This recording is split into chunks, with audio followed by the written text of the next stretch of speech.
Hey guys, welcome back to Just Us Guys Podcast, episode 49, and today we have a banger for you. Bunch of football. College football, NFL football. Super duper wild card weekend.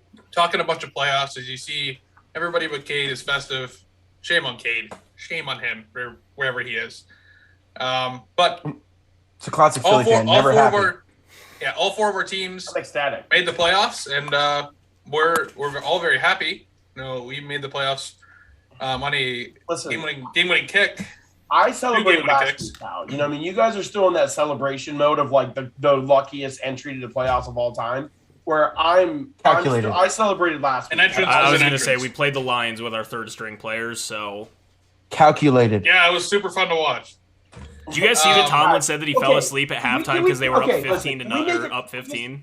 Yeah. Can we comment on that real quick? I'd love to. You guys made the riskiest bet of all time, though, betting Green Bay -3, though.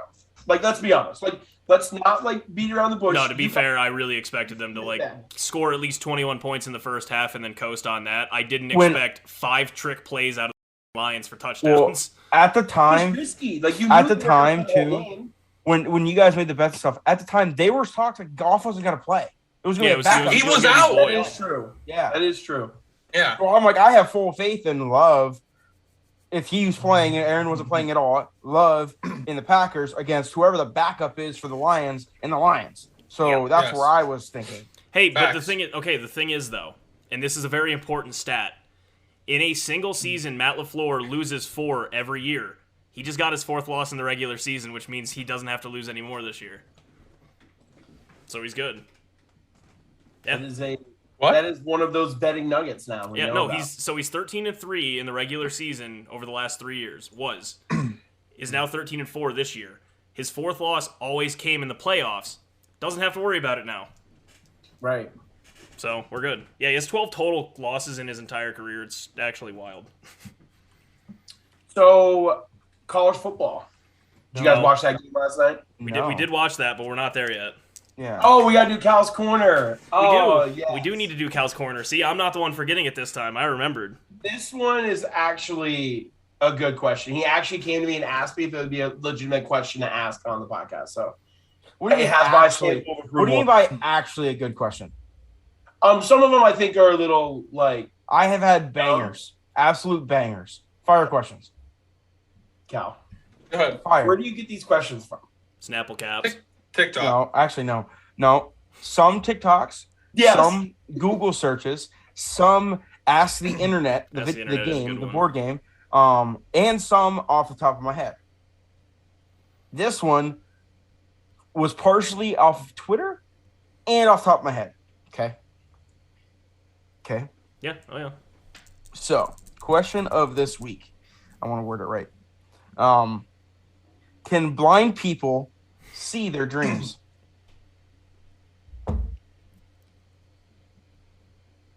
It's actually kind of deep. Yes. You have to see something. But what are they seeing, though?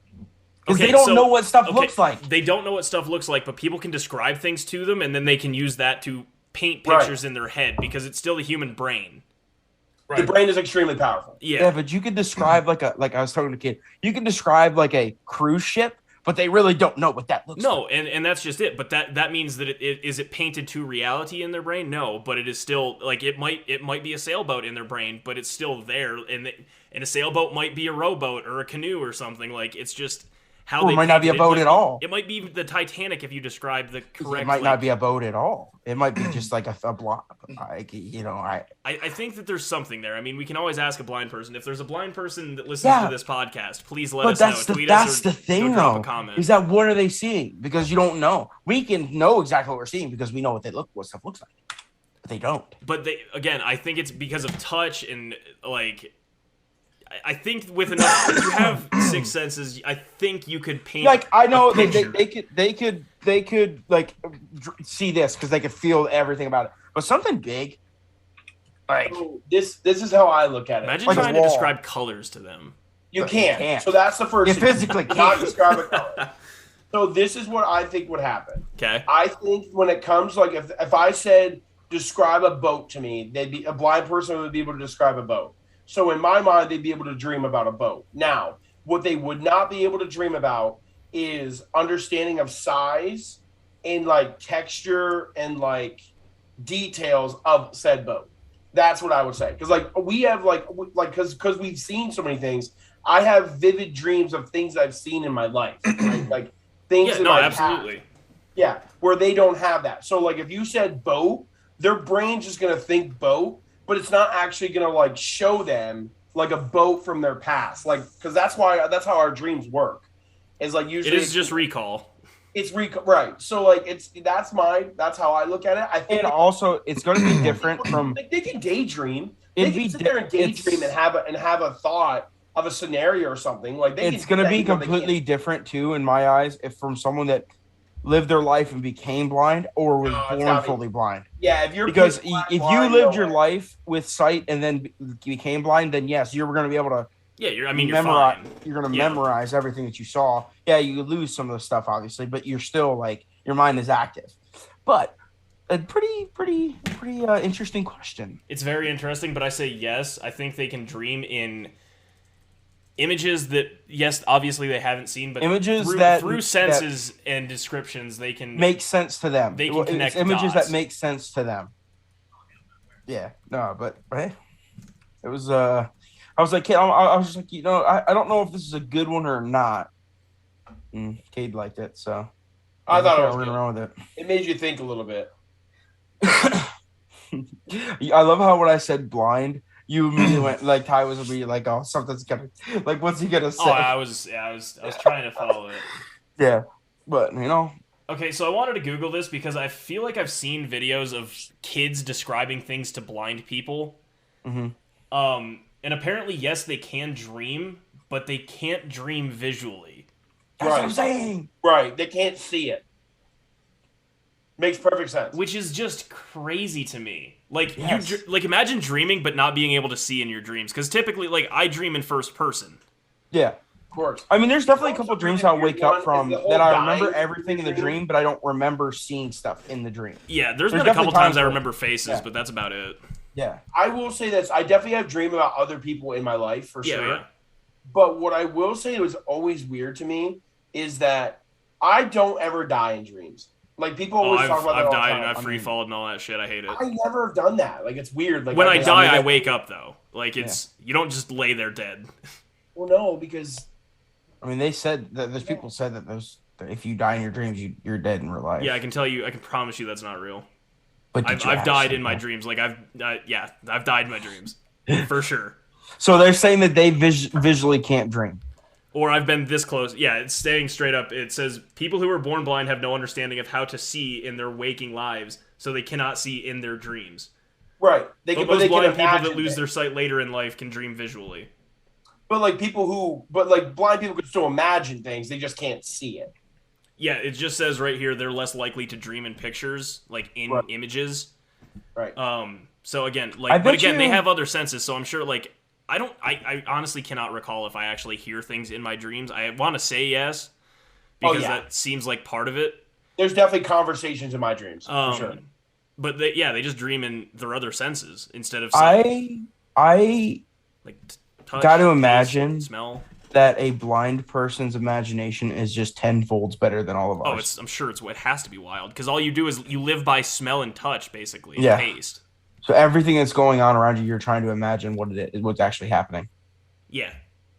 Okay, this is an interesting one. Yeah, definitely.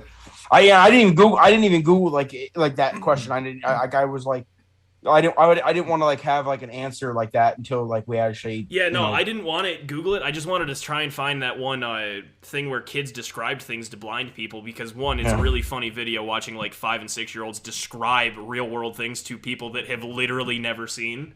Yeah. But also, this just popped up. Yeah, they don't dream because they can't see in their waking lives. They can't dream visually. But again, I feel like if someone described something vividly enough to you, you'd be able to, if you focus on it when you go to bed, you'd be able to dream that. I mean, I guess they have no reference. I don't know. Yeah. That's what I'm saying. Interesting. Interesting. It really is, though. All right. Anyone have anything else to add on blind people? Nope. No, I feel bad. I could not go blind. It would be the worst. So you'd rather be deaf than blind? I think we touched on this already. Yeah, 100%. There's no way around that. Yeah. I could see it going either way. We don't have to hear Joe Buck's voice anymore. Watching games in silence would be nice. Although then I wouldn't be able to hear Aaron say, I own you. I still own you. You can read his lips. Could read his lips. All right, yeah, let's touch on college football. The national championship happened last night. To no one's surprise, it was Georgia and Alabama because SEC bias. But also, to be fair, they respectively kicked the shit out of their opponents in the semis. Yeah, Georgia ended up winning for what was the most part a pretty boring game until like the last 25 minutes of the game. Georgia won. Basically, they were up, but they won on that pick six. That sealed the deal. What was it? 33-18, I believe. Yep. Biggest storylines to come out of it are one, Nick Saban showing why he's an all-time coach for his players. That post-game press conference where it was awesome, where they were about to stand up, and then he grabs them both and says, I want everyone to understand, like, this is not their fault. Like, look at what they did all season. Like, they're good players. They'll be back. Yeah. And then also the Georgia quarterback, one being absolutely shit-hammered still on Hilarious. Good Morning America. That is one of the funniest interviews I've ever seen. Best thing ever. Just absolutely shit-hammered. And also him actually winning it because originally he walked on to Georgia, then went to JUCO, then came back on a full scholarship to Georgia and led them to a national title, which is and on really top cool of the absolute sportsmanship between both coaches, with being Kirby being a complete descendant of Saban, and how their post game conversation was the very first thing. Smiles, hugs, the whole thing. Yeah. Well, the very first Saban thing was congratulations, you kicked our ass in the fourth quarter. I'm proud of you. Not wrong. And then Kirby didn't even say anything. He just goes, "How was the wide receiver? How is Jameson doing?" Which we now know he tore his ACL, but literally Saban goes, "I think he tore his ACL." So like there was like literally hugs and straight, just raw, emotion between two guys that spent a lot of their time together in their lives, in their careers. Well, and again, isn't this Georgia's first national title since 41 years? Since 1980. Yep. Was it? Okay. Yeah. So yeah, because technically this is the 2021 title, so yeah, 41 years. Yep. Yeah, I mean, it's huge for Georgia. It's awesome. Kirby obviously beating his alma mater too. His old coach, old friend in the national title after Alabama beat the shit out of him in the SEC title game. He's like the fifth coach to win a national title for his alma mater as well, which is pretty cool. That is very cool. Did not know that he was alma mater at Georgia, by the way. Did not either. Also, did Kiz's and JT's bet come out yet? They did not. No, they didn't do it. They did not make a bet. See, Kiz responded last night, and after JT said, "I'm glad I didn't make a bet," and Kiz said, "Don't make me tweet out the text messages." Yeah, and then JT responded with, I think it's the best thing for both of us not to expose each other's text messages." That's fair. They probably said some mild things, back and forth, that's probably fair. not go on social media, especially with some of the scrutiny that JT's had over the past year and a half. Speaking to Kisner of all people, yeah, that's probably yeah. If I know Kiz, he portrays himself and carries himself in literally all walks of life. Probably not the best thing for. He probably got hammered last night. Oh, I am sure Kevin Kisner was annihilated. Hammered. I mean, he was probably blacked out. He was probably blacked out during the game. Yes, I just used my pen again. Shut up, Cade. Yeah, Ty aged 20 years by using a stylus. Yeah. Ooh, Scottie Pippen went off tonight. Scottie Pippen even. Yeah, his son. 32 points. For Arizona? Is that who he plays for? Kentucky or Vanderbilt, one of those two. Vanderbilt. He plays for Vanderbilt. He had 32. All right. That was college football. Shout out to Georgia. It's a huge win. Is it the year of the G? We're going to find out. That's a big question. It's crazy. I'm sorry. I was just going to say this. Cal had a really good point last night because we are a anti-college football playoff podcast, I would say collectively, that we think the product is shitty. It just needs expanded. They also shot that down today. This morning they had a meeting on it to expand it, and they shut it down. Of course they did. I will say this, that Cal had a good point last night, that this was the 7th year the 7th champion that we've crowned for the college football playoff. 7th different champion. No, it's not the 7th different champion. Oh, whatever, yeah. 7th championship of the college football playoff era. We've had 5 different winners, which is Clemson, Alabama, Georgia, Ohio State. LSU. And LSU, FSU, didn't they? Didn't Winston win? FSU was the year before. No, Ohio State won that year. No, he's BCS. Yeah, okay. Yep, FSU was the year before. Yep. But they didn't win the college football playoff. Gotcha. Ohio State won the first one. Back when Evan was a fan. Yeah. No, but that's, I mean, if you think about it. Who won more than one is Alabama's won 3 of them, and Clemson's won 2. Yeah.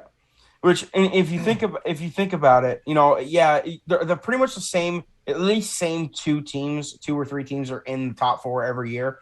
But the fact is, we've had 5 different champions in this format is something to be said. Where it's not just there's a little bit of parity involved. Yeah. I don't think a little bit of parity involved. The championship is the problem as much as the product of the top 4. Well, okay, for me, and that's it. It's the politics of the top 4. Like you cannot tell me regardless. Like the whole reason the seeding worked out how it did, the only reason is so Georgia and Alabama didn't play in the semifinals. Absolutely, that is the only reason it worked out that way. You can't tell me that Alabama beats Georgia and then jumps Michigan, who hadn't lost yet and won the Big Ten. Michigan should have been the number 1 team, Georgia number 2, and Alabama number 2, Georgia 4. But the thing is, though, even if you put the thing that I think is the reason why is, and I agree with you, Ty, is Georgia and Bama should have played in the semis no matter how they made the. And they the thing for me should have. And the thing for me, which I don't understand, maybe I'm crazy, but personally, okay, if I was a player, right, and Georgia was the best team in college football all year long, they won 13 games by 15 points. Yeah, no, their defense didn't give up more than 12 points for 8 straight weeks. Yeah, they were the best team in college football. Even in the national championship, they only gave up 18. Yeah, right. They gave up against a high-powered offense. They gave up 1 touchdown. But if I was a player, right, if I was Georgia and in the SEC championship I got beat, right? Yeah. And then you're looking at those seedings, why the do I want to go play Michigan next? I want to run it back. We're better than them. I want to run it back. Yeah, who the fuck wants to go? You can't tell me Georgia sat there and was like, okay, all right, guys, we got to go game plan for Michigan now. No, they want to go right back to it. They want to play Alabama the very next week on the same field and run it back and do it again. That's just me though. That's how I feel as someone who would wouldn't you guys why the hell, if you know that you're gonna play them, why play them in the national championship? Why not just run it back and be all right, guys, we just did this, let's do it again. No, and I totally get that. It's just I don't like the politics that are involved in it. The 1 year Penn State should have made it, arguably maybe 2 years. They get boned because they had 1 loss way early in the season, and it's oh well, Ohio State's had better strength of schedule wins for the last 3 weeks, so they're gonna make it in. It's stupid. It's not fair. Yeah, that's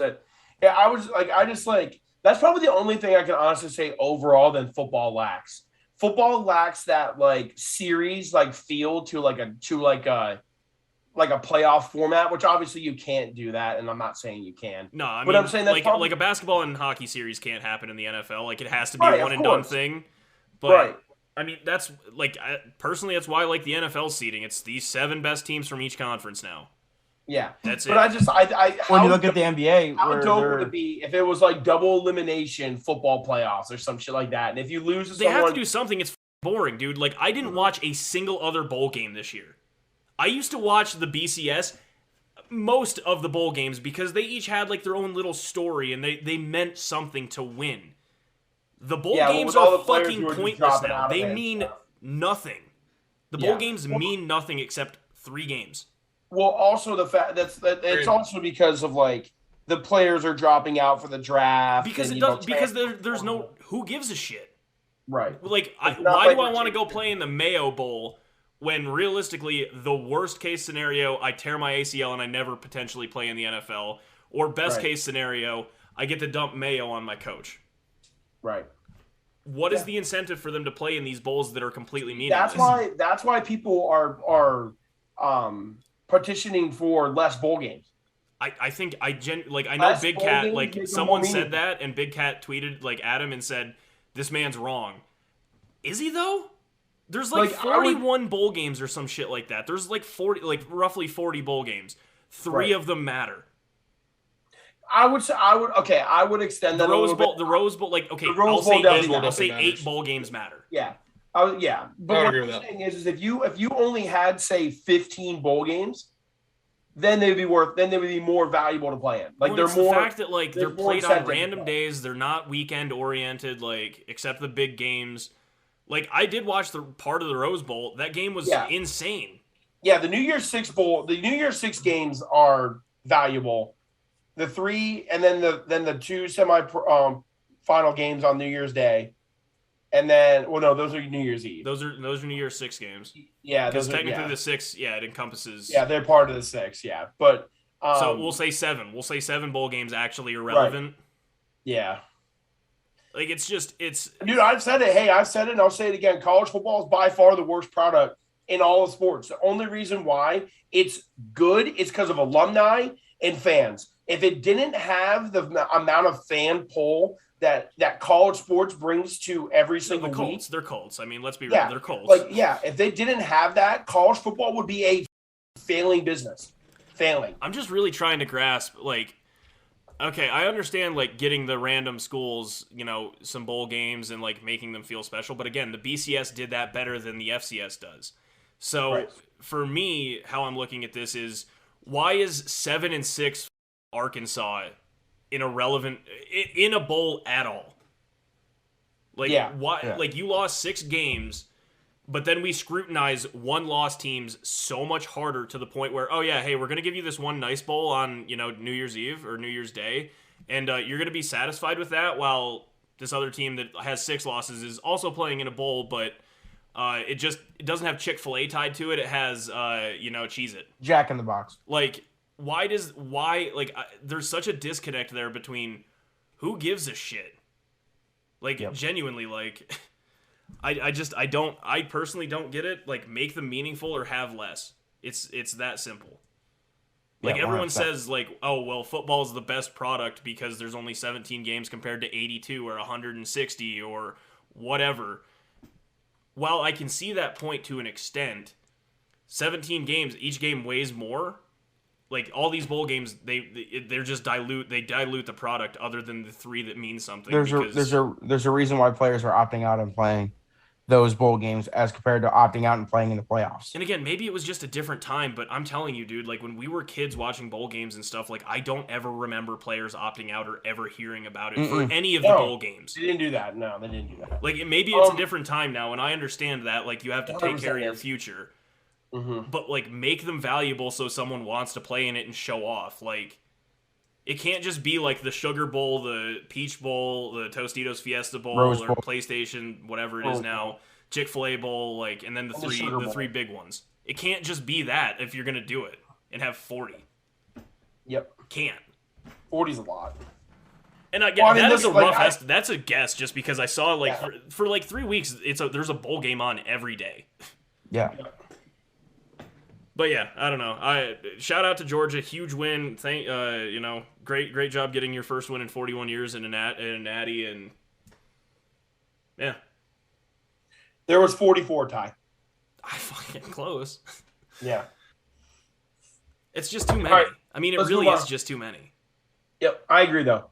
Let's move on though. All right, let's move on. So let's hop into a little Week 18 recap just really quick. We're going to touch on Black Monday. We're going to touch on who won, all of that. But real quick, let's just do a Week 18 recap.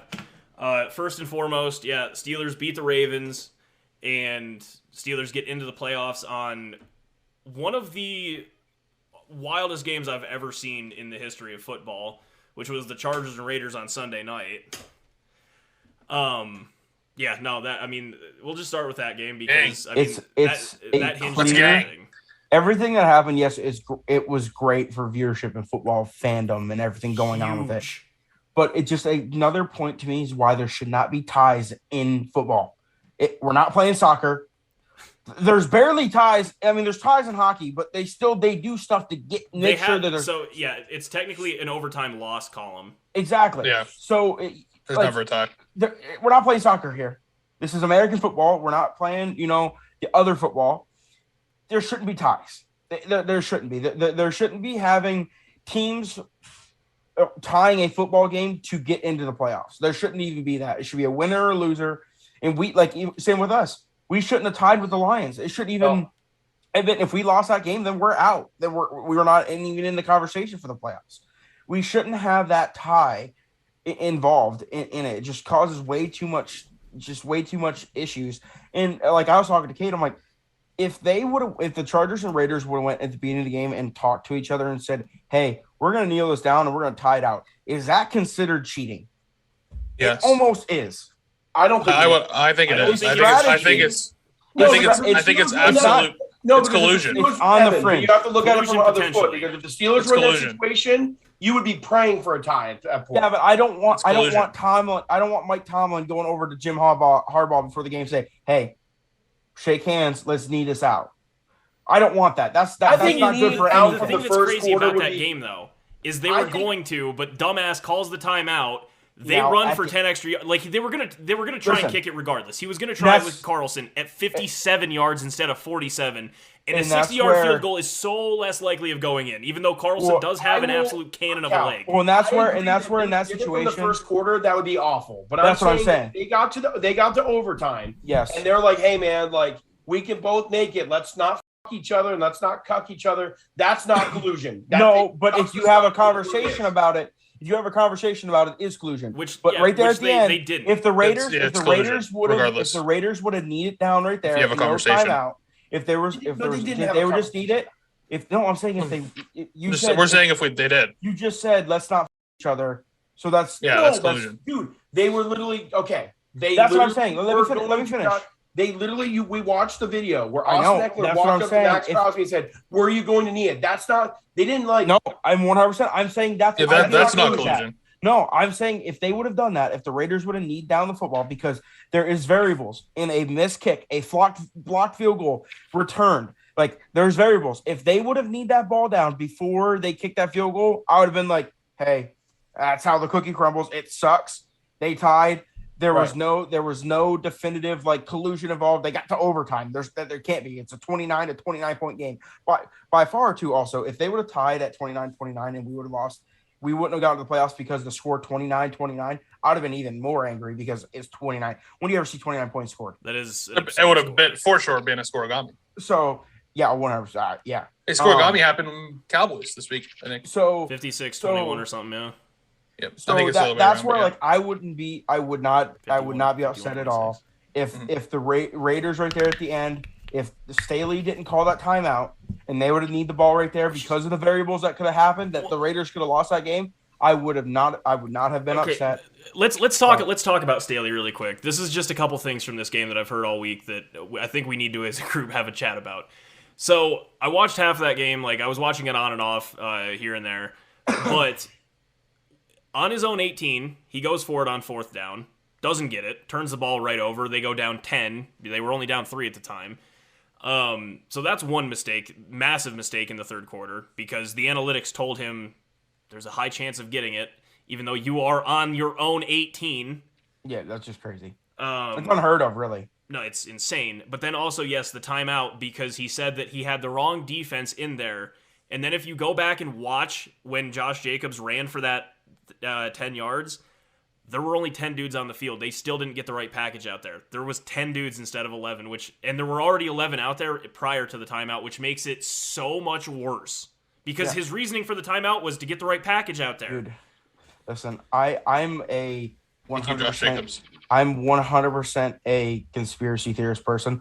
I think that whole Sunday was scripted from start to finish. I've heard this idea. from the I said this to a couple people already. I said it to Levi last night, and he was like, "Yeah, I mean, it does make sense." You think about it, okay? It's hard to pull all these strings, though. Jacksonville Jaguars blew the Colts out. Okay, Carson Wentz literally was looking like he was playing Pee Wee football. Yep.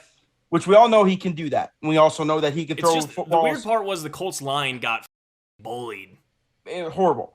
But the way it lined up, the Jags blew out the Colts just perfectly in time for the Steelers to get to the end of the fourth quarter, and they tied to overtime. Now, all the viewers go from the Colts-Jaguars game over to the Steelers-Raiders game for this overtime. This puts one of those guys in chance to make the playoffs. Crazy stuff's happening. The Jags just upsetted the Colts. Okay, now the entire nation is watching the Ravens and Steelers game. They go back and forth. The Steelers kick a game-winning field goal with the greatest kicker in the NFL.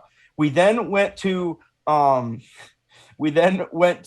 the next game, which was the 49ers and Rams. Okay, that game also with the Saints and Falcons going on at the same time. Just so happens to be the Saints and Falcons game ended, puts the Saints winning. Now they're going into overtime.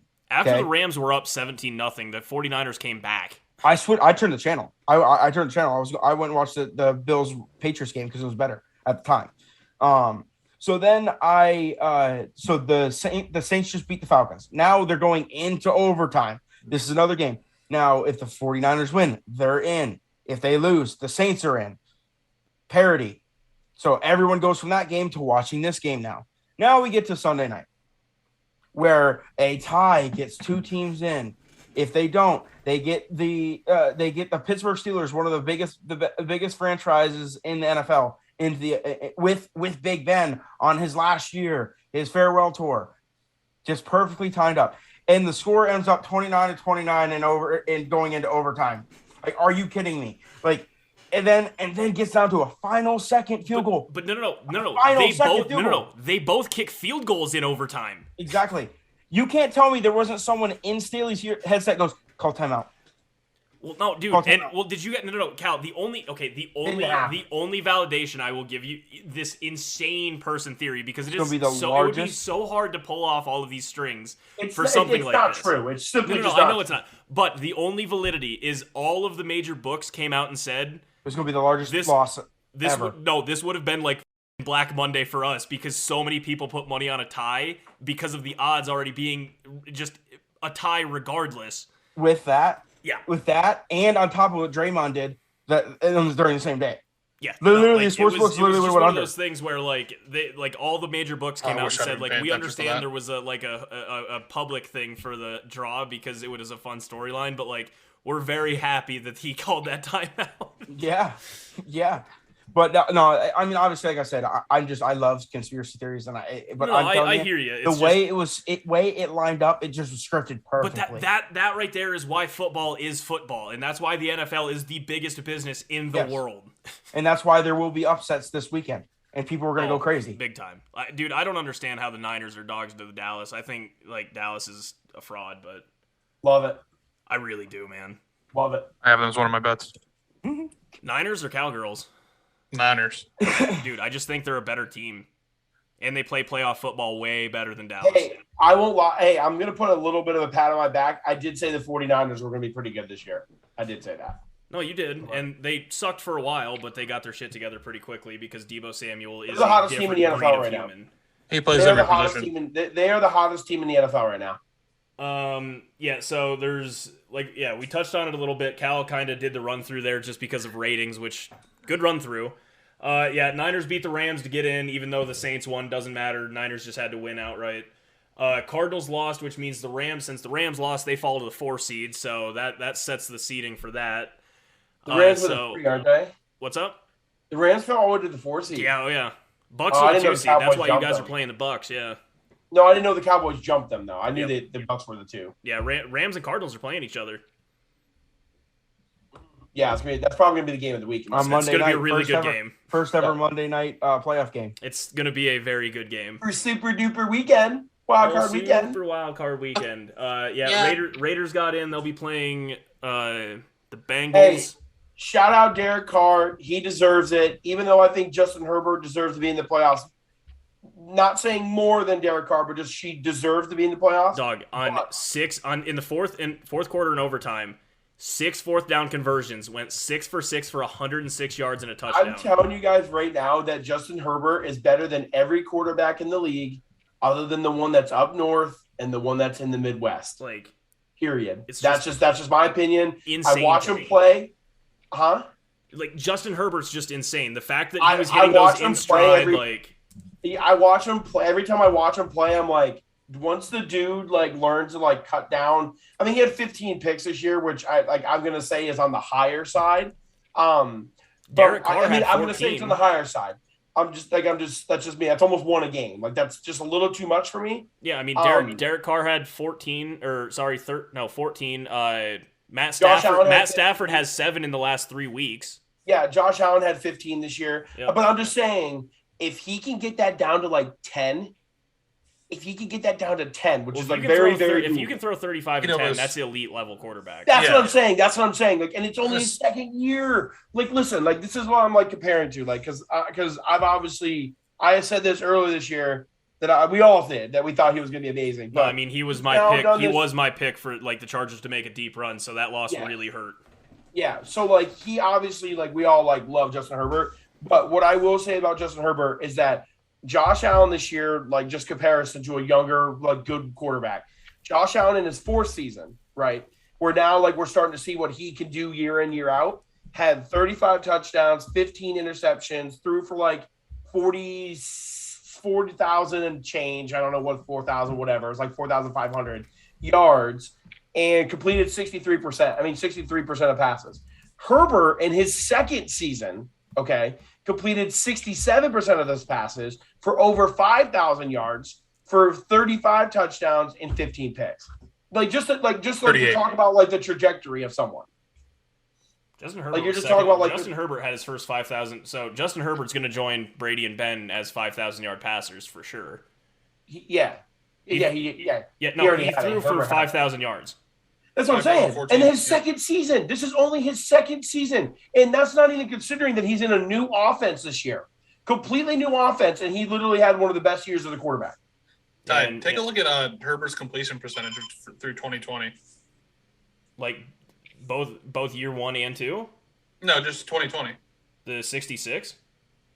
Points. Yeah, on my screen it says 66.6. Yeah, I got 65.659, which is 66% in my book. Oh. And what was he this year? I'm talking about 2021. That's 2021. Yeah. Oh, so he was not. I thought he was 67. He was 66. 65.9. Okay, but I'm just saying, like the dude's in his first year of a new offense, new head coach, like, and he goes for over 5,000 yards, 35 touchdowns, and completes 66%. Like his ceiling is freaking ridiculous. Like crazy. It's crazy how good Justin Herbert can be. Threw for 256 first downs as well. That's a lot. I mean, if he cuts those interceptions down by 5, 38 and 10 is. No, that's with 5,000 yards. That's an MVP candidate. Yeah. Yep. Yeah, and he didn't make the Pro Bowl. Yeah, well, that was the worst Pro Bowl selections of all time. So Lamar Jackson made a Pro Bowl. Our friend Lamar made a Pro Bowl. He was over Josh Allen and Justin Herbert. Yes, over both of them. Mm-hmm. It's criminal. Who are they? I can't remember. It's Pat Mahomes. Pat Mahomes, and let me guess, Mac Jones. No. That would have been funny though. Burrow would deserve it.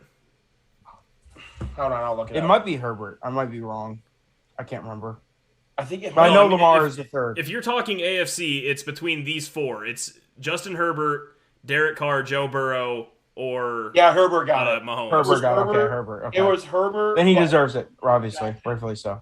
Technically, Herbert was voted the starter. That's who it was. Burrow should have. It wasn't Herbert. Burrow should have got it over Lamar. That's what it was. Or Josh Allen. Burrow definitely should have made it. Yeah. Dog, there's a heavy campaign for Burrow for MVP right now. Yeah, which just isn't it. Yeah, but it's a heavy campaign. I will say this though. Expectations versus reality. The Bengals were 130% over their expected win total. No, I mean, look, the Bengals are here, man. As long as their they invested heavy in their defense and it showed. Yeah, and Joe Burrow has lived up to all of the hype.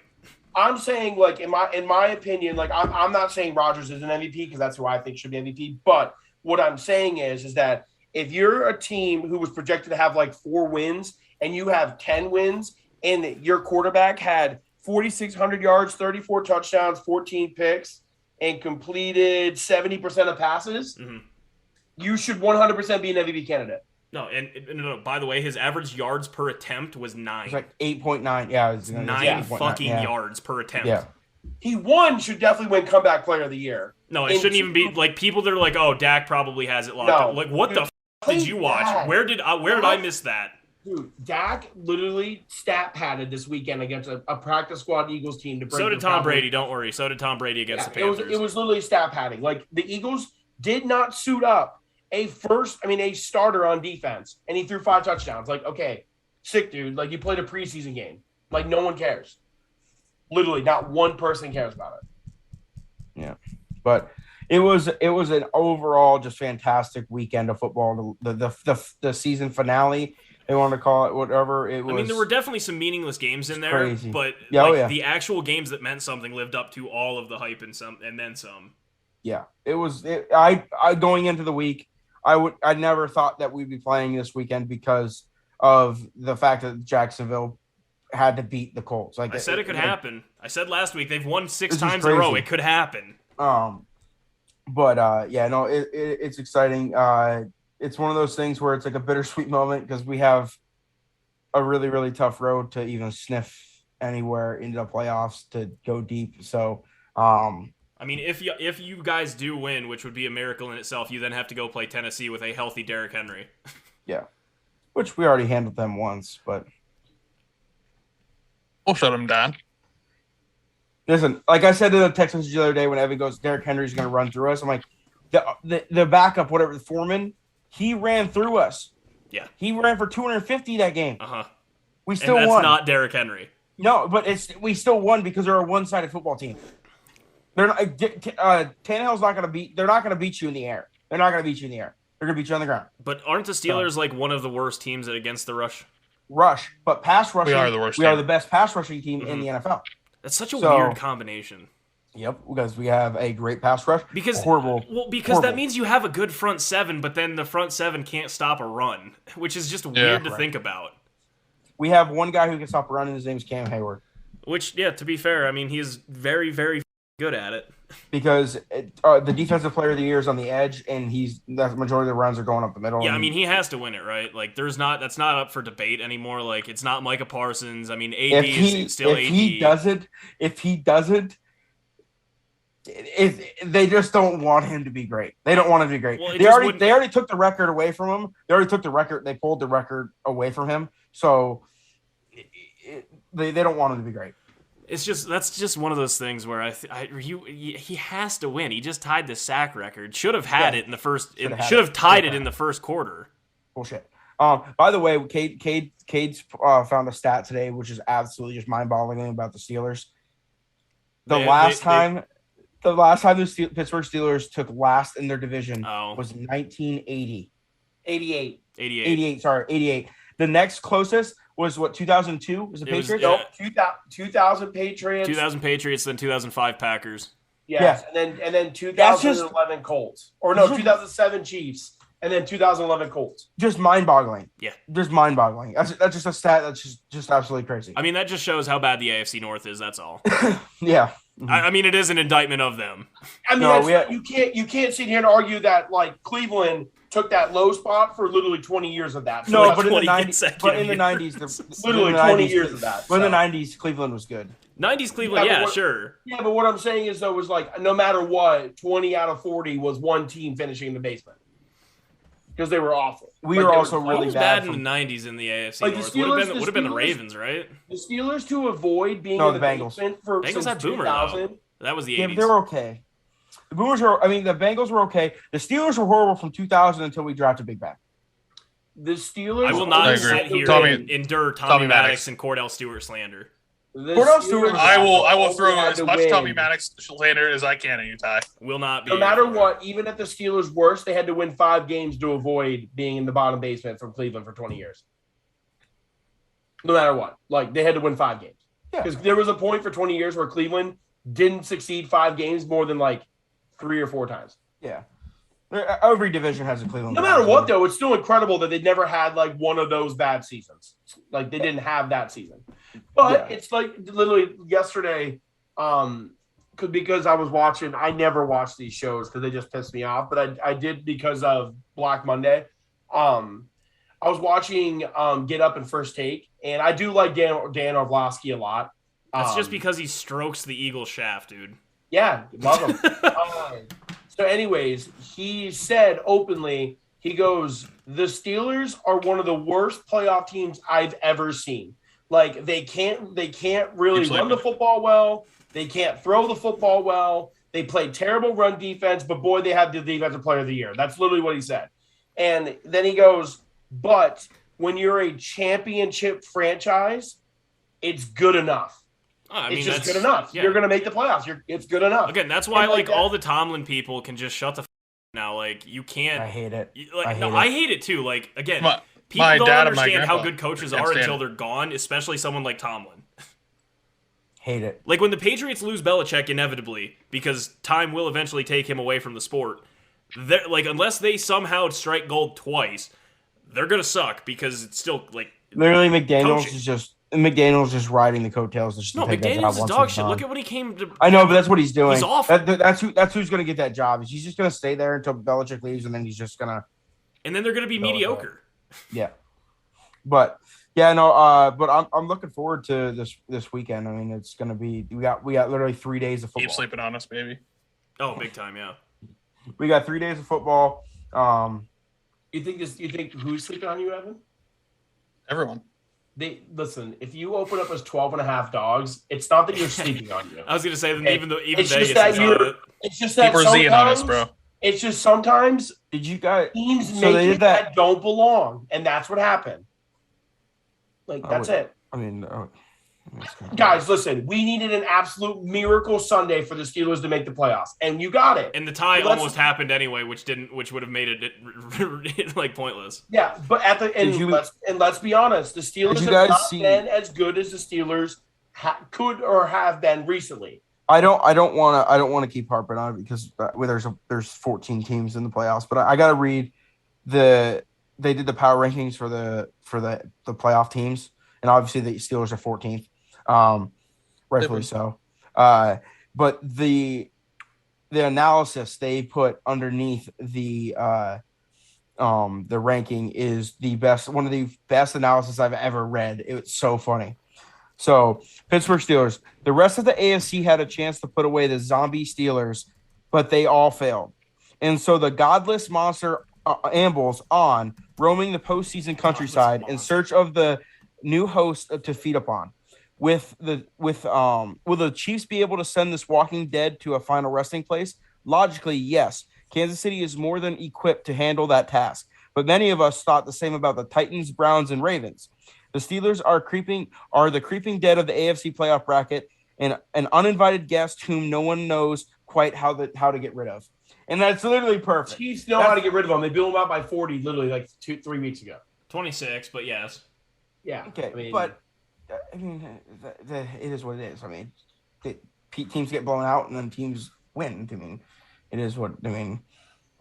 Every game is different, but I think that's just a great analysis of just honestly Ben Roethlisberger.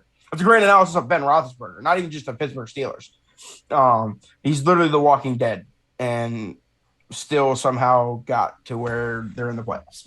But like I said, I don't want to harp on the Steelers too much just because they're probably going to be a first-round exits. We're not going to be talking about it next week. I don't either, but I will say this, though. Literally, they also said in that segment yesterday that the week one, the Steelers had to play good defense against the Bills. They had to make the clutch plays at the end of the game, get a couple turnovers, and they beat the Bills. They've done that to every team that they've beaten. So, if there's a recipe for the Steelers to win on Sunday or whatever, is it Sunday night? Sunday night. Yeah. If the Steelers have a recipe to win, they cause a couple turnovers. It's a relatively low-scoring game, and Big Ben makes just enough plays to win. If the Chiefs, that's the only way we win. I would agree with that. Look, the Packers held the Chiefs to 13 points. You guys can do it. If the Chiefs come out, mark my words, touchdown on the first possession, and the Steelers punt, you might as well just pack up the truck and go home. Mark my tough one. Mark my words. If the Steelers are within one score going into the fourth quarter, they win the football game. I would love it. If we bounce the Chiefs in the first round, so we're winning Cal, the Super Bowl. I don't know what site you what you had the power rankings on, but I pulled up the Ringers power rankings for the playoffs. Mm-hmm. They are 14th on here as well. I think just across board they're going to be. Who's 14th. 13? That's what I want to know. Eagles. The Raiders. Eagles.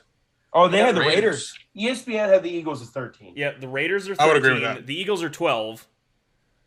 Then the Cardinals are 11th, which I find very surprising. But the Cardinals have kind of been duds after going. They're the first team in NFL history to win 7-0 and have 6 losses. It's just wild. That's then I did not know that. That's crazy. They fell apart. The 49ers at 10 is surprising to me. I thought they'd be higher because they've been on a pretty. They're sneaky. I think they've won like 4 or 5 straight. It's watch play. That's why for the 49ers. Again, if Jimmy G doesn't turn it over, they're going to win. That's what I'm saying. It's all about the quarterback play for them. They have They have really low key great playmakers.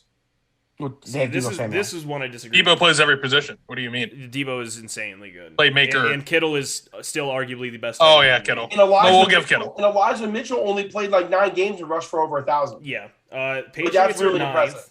The Bengals are 8th, which I disagree with. I think the Bengals should be higher. The Bengals, in my opinion, should be higher than the Bills. I do. I believe that. I would agree. I just think the Bengals. I understand the Bengals. They're really history. tough. I would say they're really close. Incredibly inconsistent. But dude, the Bengals potential. The only reason why that's a whole new regime. No, the whole new regime. The Bengals might have the best offense in the playoffs. The only reason why the Bills, it's very close, man. I think if they're not 1, they're top 3. Like they're definitely top 3. I still find it hard to argue with the Rams' weapons when healthy. But and the Packers. I mean, obviously, Packers aren't bad. They have only one receiver in Alan Lazard, dude.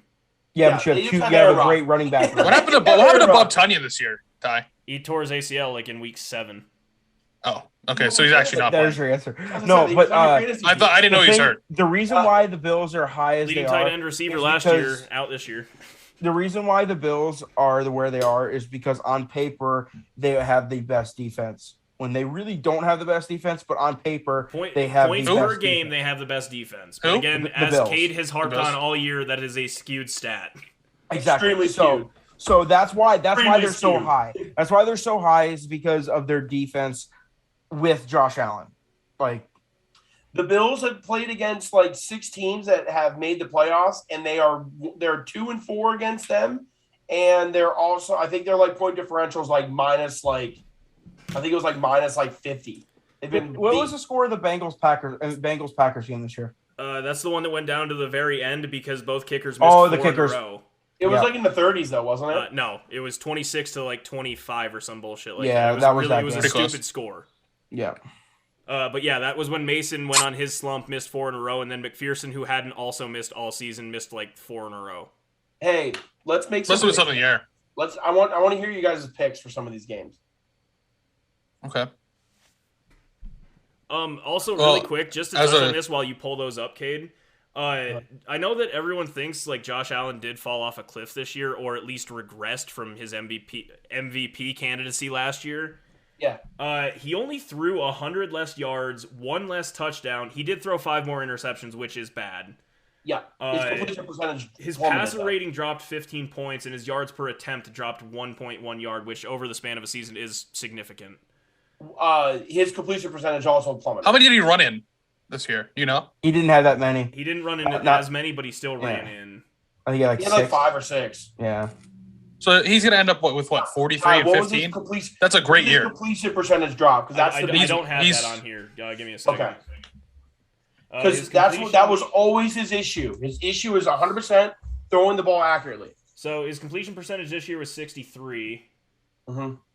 And last year was 69. So that is a regression. 60, that's a huge regression. So in my opinion, like 69. Aaron's been 70 back-to-back seasons. Yeah, this is my opinion. I think that what we saw this year out of Josh Allen is who Josh Allen is more than last year. Which to me is still a top. It's still a top 10 quarterback. No one's saying no. I'm not saying that. Sure. I'm not saying that. But we're saying that though. We are saying that. I'm saying he is definitely a top 5 or 6 quarterback. What I'm saying is that people were trying to start to move him up that list. If we remember we had these conversations, And well, it also helps saying, that also Deshaun Watson's completely removed. So I agree. But what I am saying, though, is that we're not putting him in the same conversation as Rodgers, and we're not putting him in the same. I know Mahomes threw more picks this year than he has in his career. But if we're looking at the outlier seasons, I'm going to say that probably last year for Josh Allen was more of an outlier than like Pat Mahomes this year. Like, I don't think Pat Mahomes is going to lead the NFL in interceptions again next year. He didn't. Oh, he definitely won't. He was damn close. Wasn't he? No, Stafford and Lawrence tied at 17.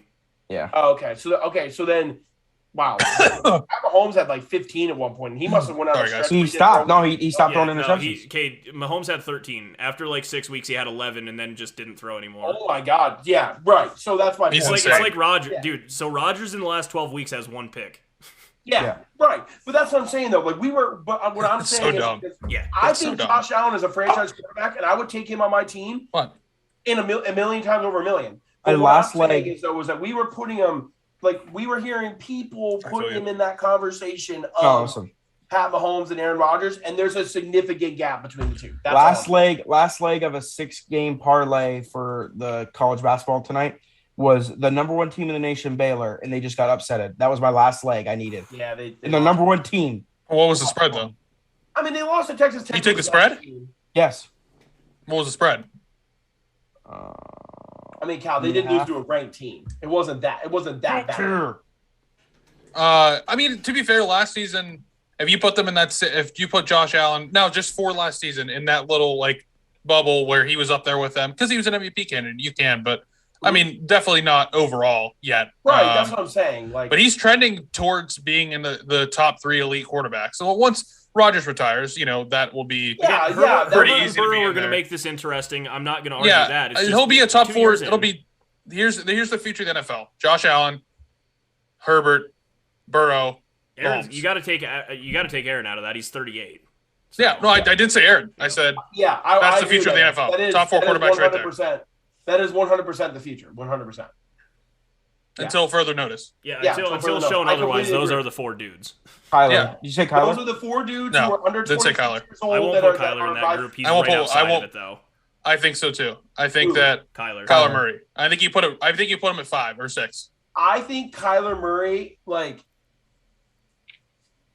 I'm a big Kyler guy, man. I know you're a big Kyler guy, but we're talking about dudes that are 6'2" and bigger. No, Kyler's not in that conversation. What about Huntley? Kyler's not in that conversation. Huntley? Yeah, he's better than Lamar. Huntley is going to be starting somewhere next year. I think we all need to be very aware of that.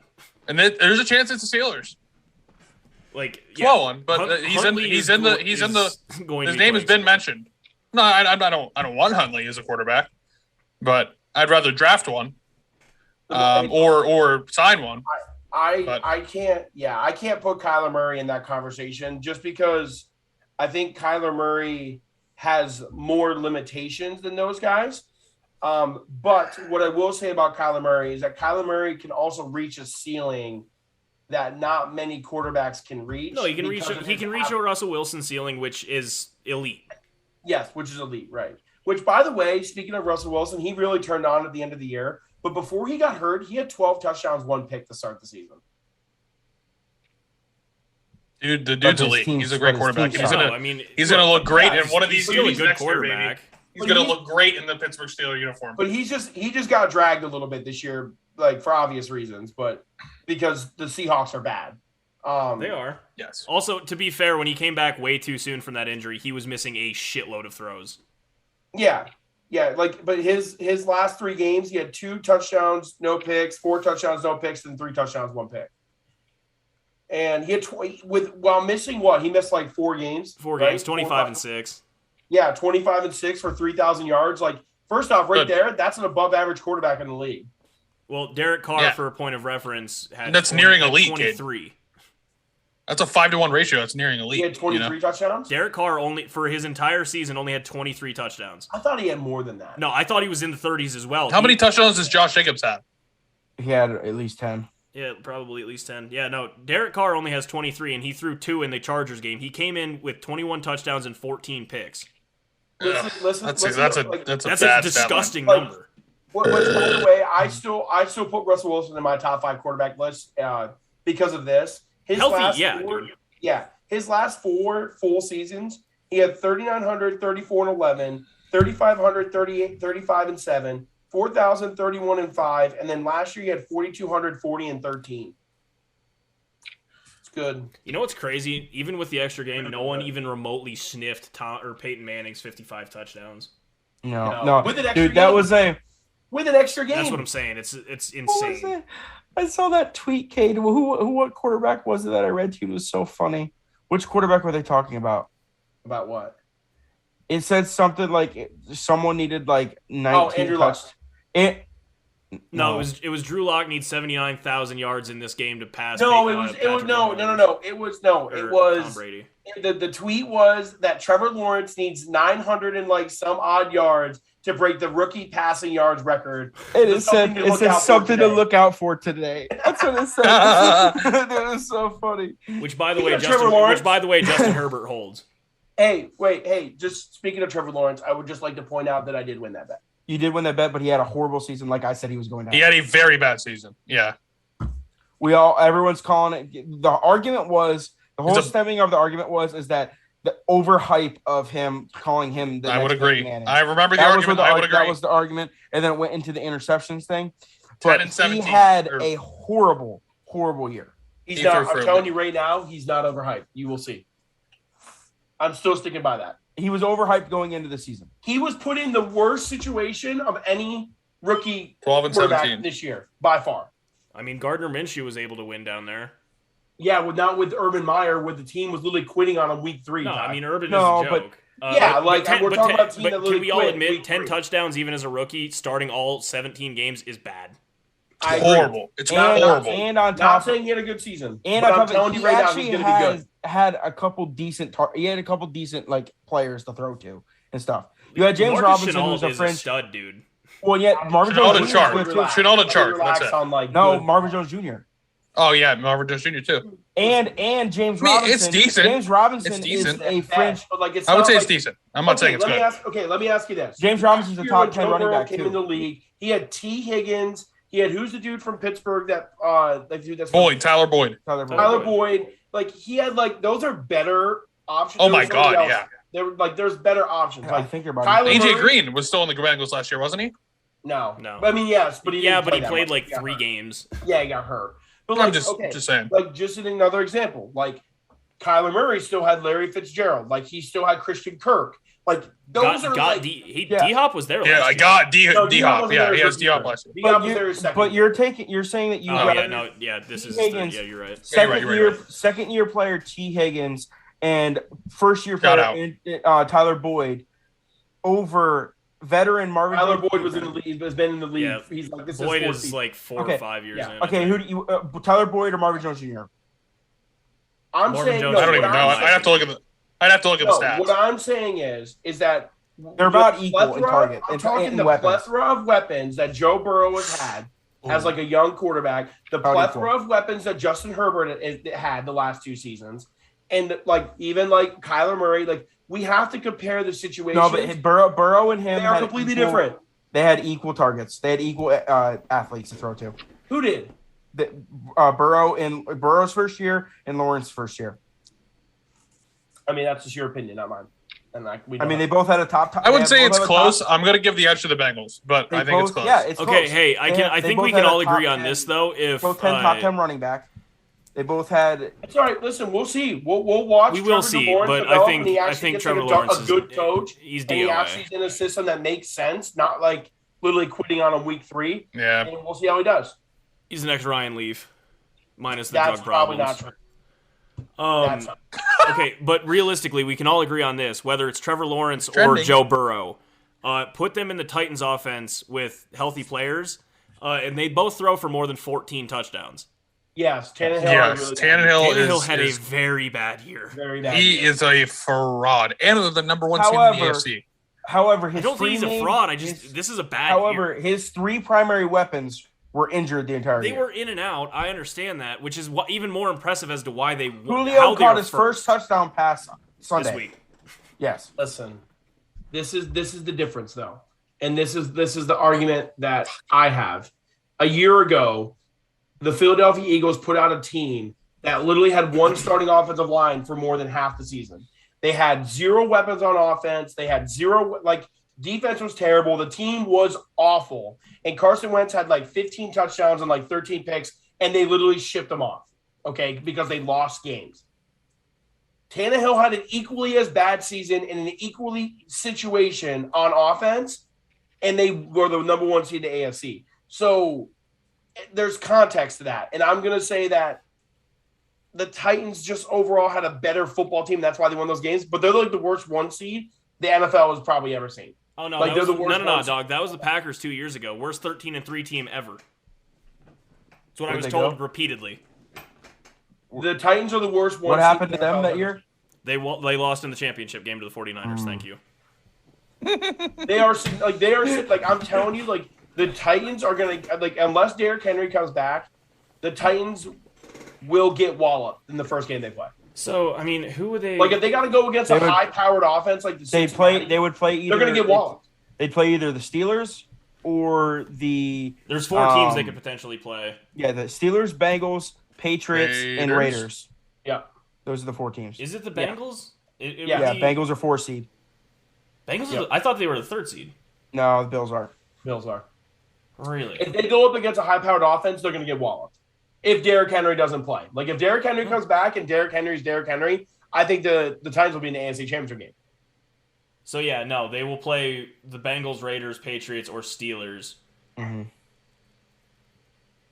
If by some chance the Raiders get by the Bengals, I think Titans beat the Raiders. But yes, I do. Bengals, I think the Titans Bengals beat the Steelers, or Patriots, man. Steelers and Raiders. Steelers and Raiders, I think. And I told Kate this. I'm like, I think if we had a chance, I think the best matchup in the 2 teams are the best matchup for us in the playoffs. If we got to them, are the Patriots and the Titans. Yeah, by far. Yeah.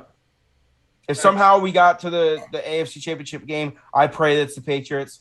And if we win the first game against the Chiefs miraculously, I think we have a very good chance of beating the Titans. Actually, I would really like the Steelers' chances of at least moving on to at least next weekend, not this current one, but the following, if it was anyone in the playoffs other than the Chiefs.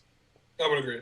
Yeah. Other than the Chiefs. The only teams that I don't want to play are the Bengals and the Chiefs. I would like their chances. But since it's the Chiefs who can just light up a scoreboard, and the Steelers cannot light up a scoreboard. That's the only problem. They did against the Chargers.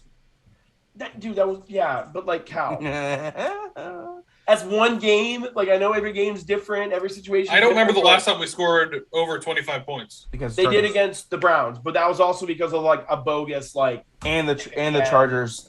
Oh, you're right. We did that. That. But if anyone but the Chiefs, I like the Steelers. It's the same thing with the Titans. If the Titans don't have to play the Chiefs until the AFC Championship game, I think that the Titans can make the Titans are going to get blown out by the. I think the Derrick Henry plays and is Derrick Henry though. I think the Titans get blown out by the Buffalo Bills and the Bengals. Anybody with a high-powered offense, they are not a good matchup. Well, and dude, the thing that makes the Bengals for me specifically scary, I understand the hype behind the receiving core and Joe Burrow. That's been very highlighted. Yeah. Joe Mixon is still a top 10 running back in the league. Joe Mixon he's top 5. Mixon might be a top 5. No, legitimately, he's a stud. Because in reality, we have to start moving people we put in the top 5 running back out. Zeke is not even a top 10 running back. I've never even had him in there. Saquon is not a top 10 running back. We have to start. He's not. That's why I've been saying Aaron Jones is a top 10 running back, and people go, this, and this. And I'm like, how? He does everything. Christian McCaffrey is not a top 5 running back in the NFL anymore. Not this year. He hasn't been playing the last 2 years. Yeah. He's not. That's why the trade market, I think it was Evan and I were talking about it, but the trade market for McCaffrey is going to be very real because if you can get a great return for him, all right, great. You're going to get 10 games out of him of arguably the highest level play, maybe 10. But he will be the best player on the field for those 10. Oh yeah. So we got to start. We got to start thinking is Dalvin Cook a top 5 running back? Cook is a top 100%. He is, but he's just gets hurt a lot. But when he's in, he is that dude. He's hurt, but still gets 1,000. Yeah. He's hurt and still gets 1,000 every year. Dudes who are creeping into that top 5. Austin Eckler. Eckler's an animal. Scored the most touchdowns in the NFL as a running back this year. He said, by the way, he called his shot. He said he wanted, he put out a tweet at the beginning of the season saying, "Draft me first. I'm not going to let you down." And then send me a picture of it, and I'll send you some autograph swag. He did what he said. He's the 5th player in NFL history to score 20-plus touchdowns. Yeah. As a running back. Austin Eckler. Fifth running back ever to score 20-plus touchdowns. Yeah, no, I mean, like, Aaron Jones, Dalvin Cook, Derrick Henry's still in there. I don't care that he Derrick Henry's number one. Derrick Henry's number one. This season, Jonathan Taylor, but... Yes, but what I'm going to say is, though, is this is the first time Derrick Henry's ever been hurt. Yeah. And he literally was still leading the NFL in rushing for 2 to 3 weeks after he got hurt. After he was injured. Dude, he's still, I think, 5th in yards, and he hasn't played since before Halloween. Week 8 was his last game. Yeah, he's not 5th in yards. He's not 5th in yards. He might be 7th then. Yeah. But again, he hasn't played. He almost ran for 1,000 yards in less than 8 weeks. I think he was around like 700 or 800, yeah. It's 900. He was a 900. 900? Yes. Yeah. Oh, no, I'm thinking of his after contact stat that was also leading the league. Yeah. There's 3 top 10 running backs in the AFC North alone. What? There's 3 top 10 running backs. Not there yet. Wow. What do you mean he's top 5 in yards? Dude, because he got used like a... I was going to say he was a workhorse back. He is the number 1 running back in NFL history, most touches in NFL history without a fumble. That's impressive. That doesn't make him a top 20. I feel like that's not true. Saquon just had his first fumble for a loss. It's by Ty. It's literally by like 80 yards, and the next place was it was the list was him, LT, Le'Veon, and we're not gonna Nick Chubb is definitely a top 10 running back. He's top 5. I will say Mixon is definitely a top 10 running back. I don't know if I'm going to put Najee Harris after one if season. If he can replicate it next year, I'm 100% on board. He had 15 touchdowns. He had 15 touchdowns and had over 1,600 scrimmage yards. Again, but my philosophy is I don't go off one season because I think it's not fair. Well, I mean, that's the only season he has. Exactly. That's literally my reasoning. How many seasons does it take for you? Name your top 10. For a running back, I would say at least 2 because two to show consistency. Because the running back's lifespan shorter. Name your top 10 then. Name 10 more. Name 9 running backs ahead of him. Dude. Okay. Well, I know I can name. I'll go at least my 5, and then I'll probably have to think a little bit. So I think Derrick Henry, Jonathan Taylor, Nick Chubb's in the top 5. I'm trying to look across the league right now. Dalvin Cook's is up there.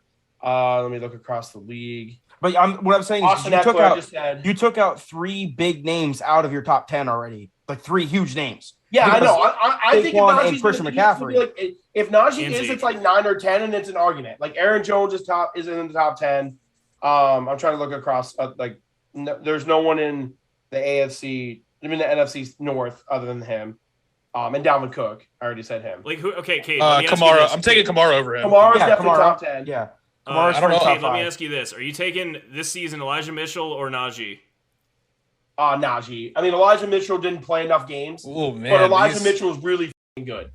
Okay, I don't know, dude. Like well, first off, this list from PFF. I'm thinking, Joe Mixon's definitely better. Yeah. I'm not going to say definitely because it is just one season, but yeah. I'm not putting Saquon over. No, Saquon's not in the top 10. I'm trying to go through the divisions. Saquon fucked me in fantasy so hard. You've taken Zeke over Najee? No, Zeke sucks. PFF has Mixon at 14 here. That's nuts. He's very underrated. So you taking James Robinson or no?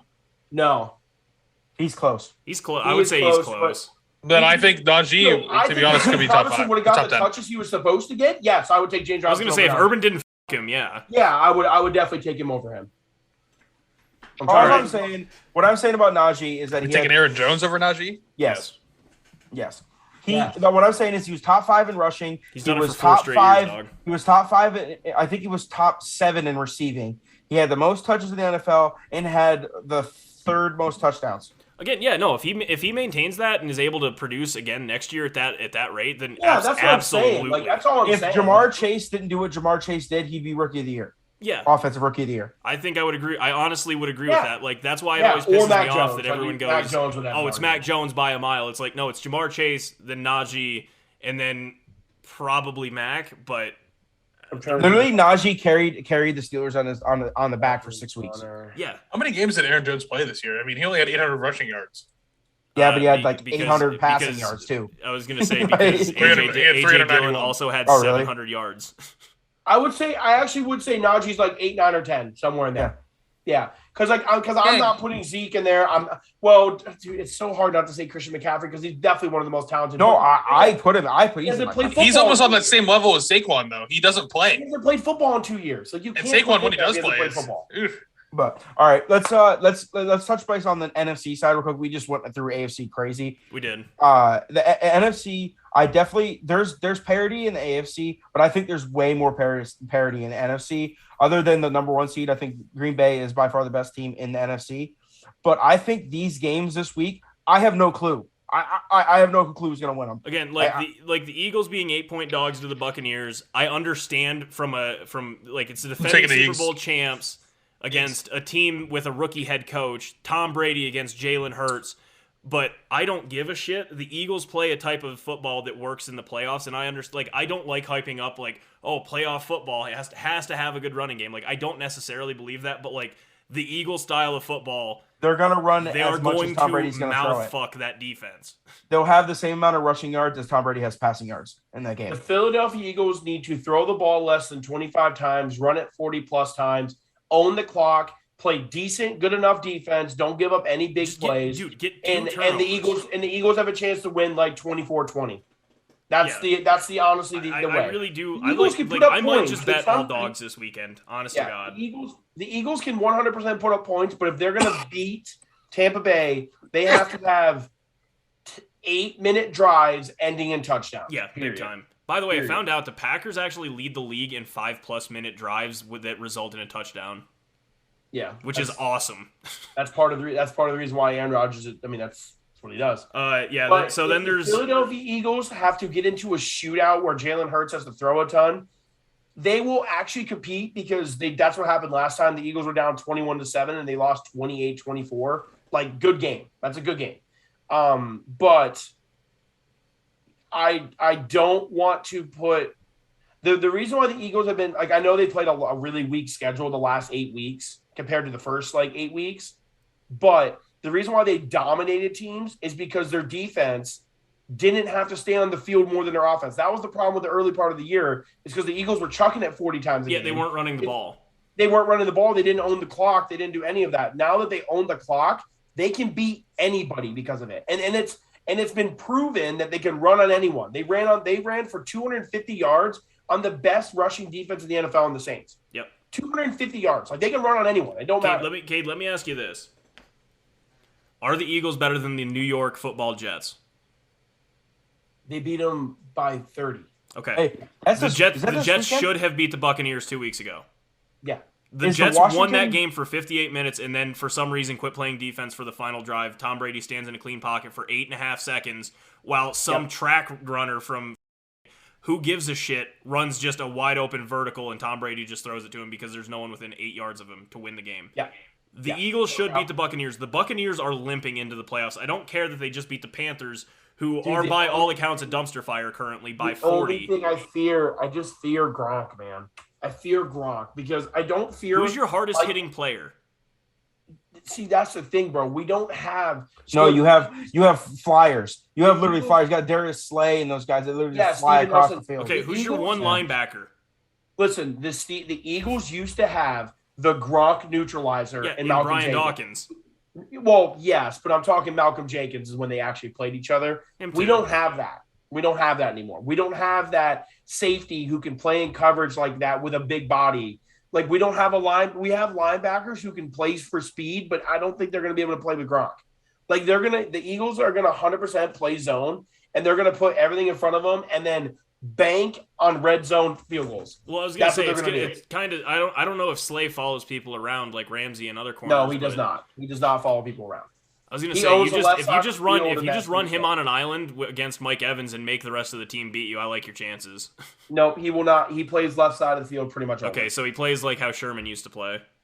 Pretty much, but can actually card man to man. Yeah, like literally, it's like he has like the best. Other than that, AJ Terrell, he has like the best passer rating in single coverage. Yes, that's a great name, by the way. AJ Terrell. I think Slay's a great name for a freaking football player. No, it absolutely is.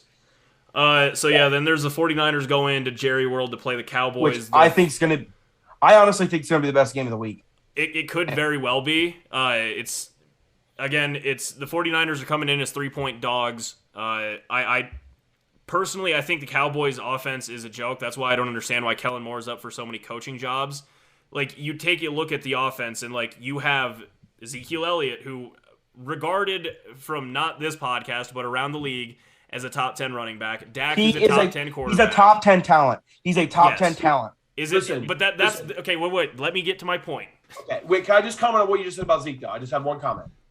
Zeke since 2018, since he got his contract, gone down every single year in yards per game. In 2018, he was at 106. He's now not even averaging 60. I just want to point that out. Also, Tony Pollard is a stud back there. Yes, he is.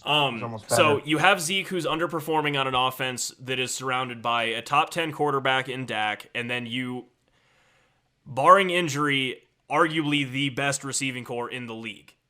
With a great offensive line. Yes. So when you look at that offense, it has been absolutely anemic. It's been a joke. So I don't understand why Kellen Moore's up for so many like head coaching gigs when you're the offensive coordinator of one of the most talented on paper teams in the league, and you guys are averaging like 24 points a game. It's very odd. I don't get it. But to that point, the 49ers defense, if they have any type of rush, if Bosa gets going, who Bosa quietly had, I think, like 17 sacks this year. He's a national treasure, by the way. Both of them. Yeah, it's just the 49ers play a type of ball. They can mix up trick plays. They have Kittle, who is a nightmare for most people. Now, the Cowboys do have a pretty stellar defense for once, which is odd to say. But the 49ers, just from a standpoint, like, they have better receivers. They have a better running game. Honestly, I believe they have a better running game. Their line is also no joke. Their defense, in my opinion, is up there with Dallas's. Now, I understand, Trayvon Diggs. Deebo Samuels is about to make Trayvon Diggs his bitch. Trayvon Diggs gave up the most yards in history, I think. The NFL. Yeah. Yeah. But he had 11 interceptions, boys. Woo. Yeah. It's sexy. I saw a TikTok about him. Trayvon Diggs broke the record for completion percentage in one-on-one against him. It was like 65% of passes are completed when he's in one-on-one. He's given up like he gave up the most yards as a corner in the NFL this year. Yeah. I saw there was a Cowboys fan, Kate, that tweeted Diggs versus Adams. This guy will be the show in the NFC Championship game, and every Packers account was just like, yeah, Adams will break the record for most yards in a playoff game. Yeah, you put those two on an island together. This dude's going for maybe 400 yards. He goes for he's a home run hitter. It just goes to show that turnovers are just sexy. They don't tell a full story. This dude was up for Defensive Player of the Year at one point. No, he still is. That's so gross. He had 7 picks in 6 games. Like, yeah, I mean, it was justified, but yeah, it's a lot of that. He gave up like 800 yards in those 6 games. But then he kind of like fell off and he started to give up a bunch of yards. But yeah, so I honestly I don't know where the public's money is. I think it's probably on the Cowboys because it's the Cowboys. It's America's team. Yeah, bullshit. But dude, I really think of all the games, this is going to be one of my bets, but I am taking the 49ers as dogs, man. I just don't see especially by 3. I love the 49ers in this game. Plus, I think I like Shanahan more than McCarthy. I was just about to say I'm taking the coaching battle too. Yeah, easily. I think if you run down the paper, all of my check marks are on the 49ers side from my standpoint. Yeah, now, I'm taking my analysis be completely wrong. Yeah, absolutely. I just looking at it from a season as a whole, I think the 49ers are just a better team and they're hotter right now. I'm taking the money line even. Yeah, it's not a bad hit. Then the Monday night game, first ever, is the Rams and the Cardinals. Obviously, division rivals. They finished 1-2 in the West. It's gonna be another duel. Yeah, it's gonna be wild. It's in LA, which doesn't really mean anything. They're both domes, so there's nothing really going on there. It's just like I said earlier on the podcast, Matt Stafford has 7 picks in the last 3 weeks. That's not sustainable in the playoffs by any stretch, and we don't know if DeAndre Hopkins is going to be back. He's still working on that MCL injury that he has. But if he is back, I mean, D-Hop and Jalen is obviously a great matchup. The real question is just, can Matthew Stafford not turn it over, and can that defense hold stop teams? Which I think the answer is yes. It's just stopping the Cardinals isn't easy when they're that game will be like 33-28. JJ Watt's back, right? Yes, he was activated. Yeah, is he actually going to play though? Yeah, but he's actually going to play. Oh yeah. Him and So Chandler we got Jones all three are Watt back. brothers. All three Watt brothers in the playoffs. They are, yeah. I don't know. I don't know who's going to win this one. I'm going to avoid it betting wise, but it is so hard for me not to look at the Cardinals as dogs and take them. But the Cardinals, but this is the difference though between this matchup, like compared to, like, say, the 49ers. The 49ers are the Rams' kryptonite because the Rams are built for speed. They're built for the outside. They're built like. Well, and that's why I think the 49ers are going to beat the Cowboys for that exact reason. Yeah. The Cardinals are not built to ground and pound and fight you. Like they're not going to beat you that way. They're going to beat you until he gets down to the goal line. Then James Conner runs in the 18th or 19th touchdown of the year. Yeah, Jesus Christ. But yeah, he actually only. I'm saying with, like the Rams 15. are set up to beat teams like the Cardinals more than they're set up to beat teams like the 49ers. Yeah, that one's interesting. So that leaves. So then the Packers obviously are on a bye. Packers can play the Rams, Cardinals, 49ers, or Eagles. The two teams that can run the ball scare me for obvious reasons. There's a history there of the Packers not being able to stop a run. I mean, hell, just 2016, top of my head, Colin Kaepernick ran for roughly 300 yards as a quarterback. So, God, that one hurt so much. But yeah.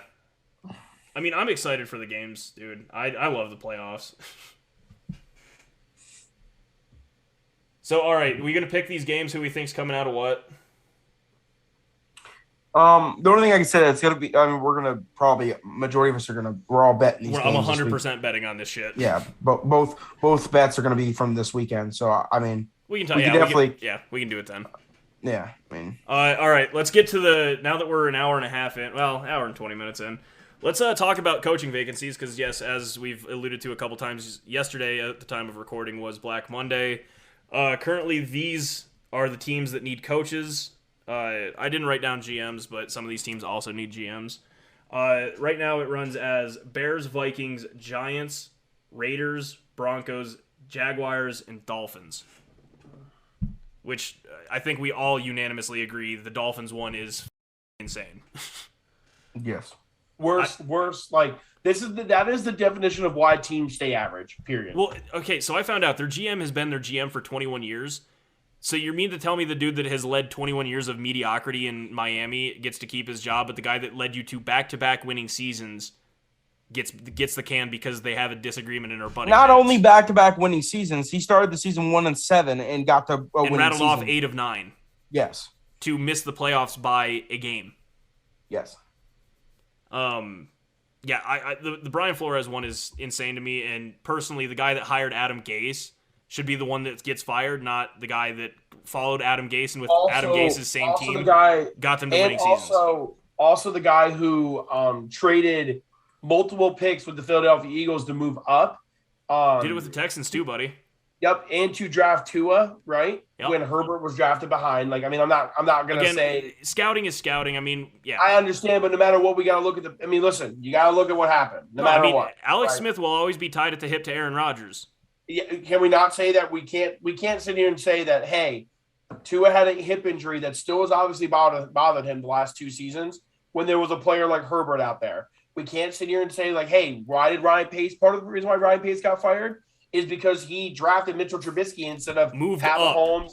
Yeah, he traded up to trade for getting a guy like Trubisky when there was a guy like Deshaun. I'm not going to say Patrick Mahomes. I'm going to say Deshaun Watson, who was a proven winner, college champion, and is also fantastic. So who like, loves going up to draft Daniel Jones, going up there's no matter how we look at it, when people get fired, like those decisions are definitely part of it. I mean, it just is what it is. When a GM is evaluating a coach, an owner is evaluating a GM. Period. No, I mean, it's pretty simple. If and when Aaron Rodgers leaves and Jordan Love, if he's still there, I mean, he might not be there depending on if the fact that Aaron comes back. But if Jordan sticks around and then gets his shot and fails miserably, Gutekunst is gone. even though he drafts insanely well over the last 3 years, other than that pick. Yeah, it's just the way it is. I think Brian Flores is going to get scooped up quickly, and I honestly think it's going to. I think either Bears or Vikings. That's what I thought it was going to be, the Bears or Vikings. Yeah, it's the Bears or Vikings. Yeah. Okay, well, if you were him, where would you go? I'd go the Vikings. I go the Vikings 100% if I get my choice. I would go the Vikings too. Yeah, I would too. Like Kirk Cousins, I understand. Sure, he's at least a veteran that knows that's been there. Their offensive weapons are insane. Yes, I will tell you this: if he goes to the Vikings, he significantly improved his roster by switching jobs. Yeah, significally, because the Vikings. Go to the Bears, it's basically the Dolphins still. Yeah, I think the Vikings with a quarterback controversy. It's the Bears of the North. I mean, it's the Dolphins of the North, but with a quarterback controversy. Yeah, which he had last year.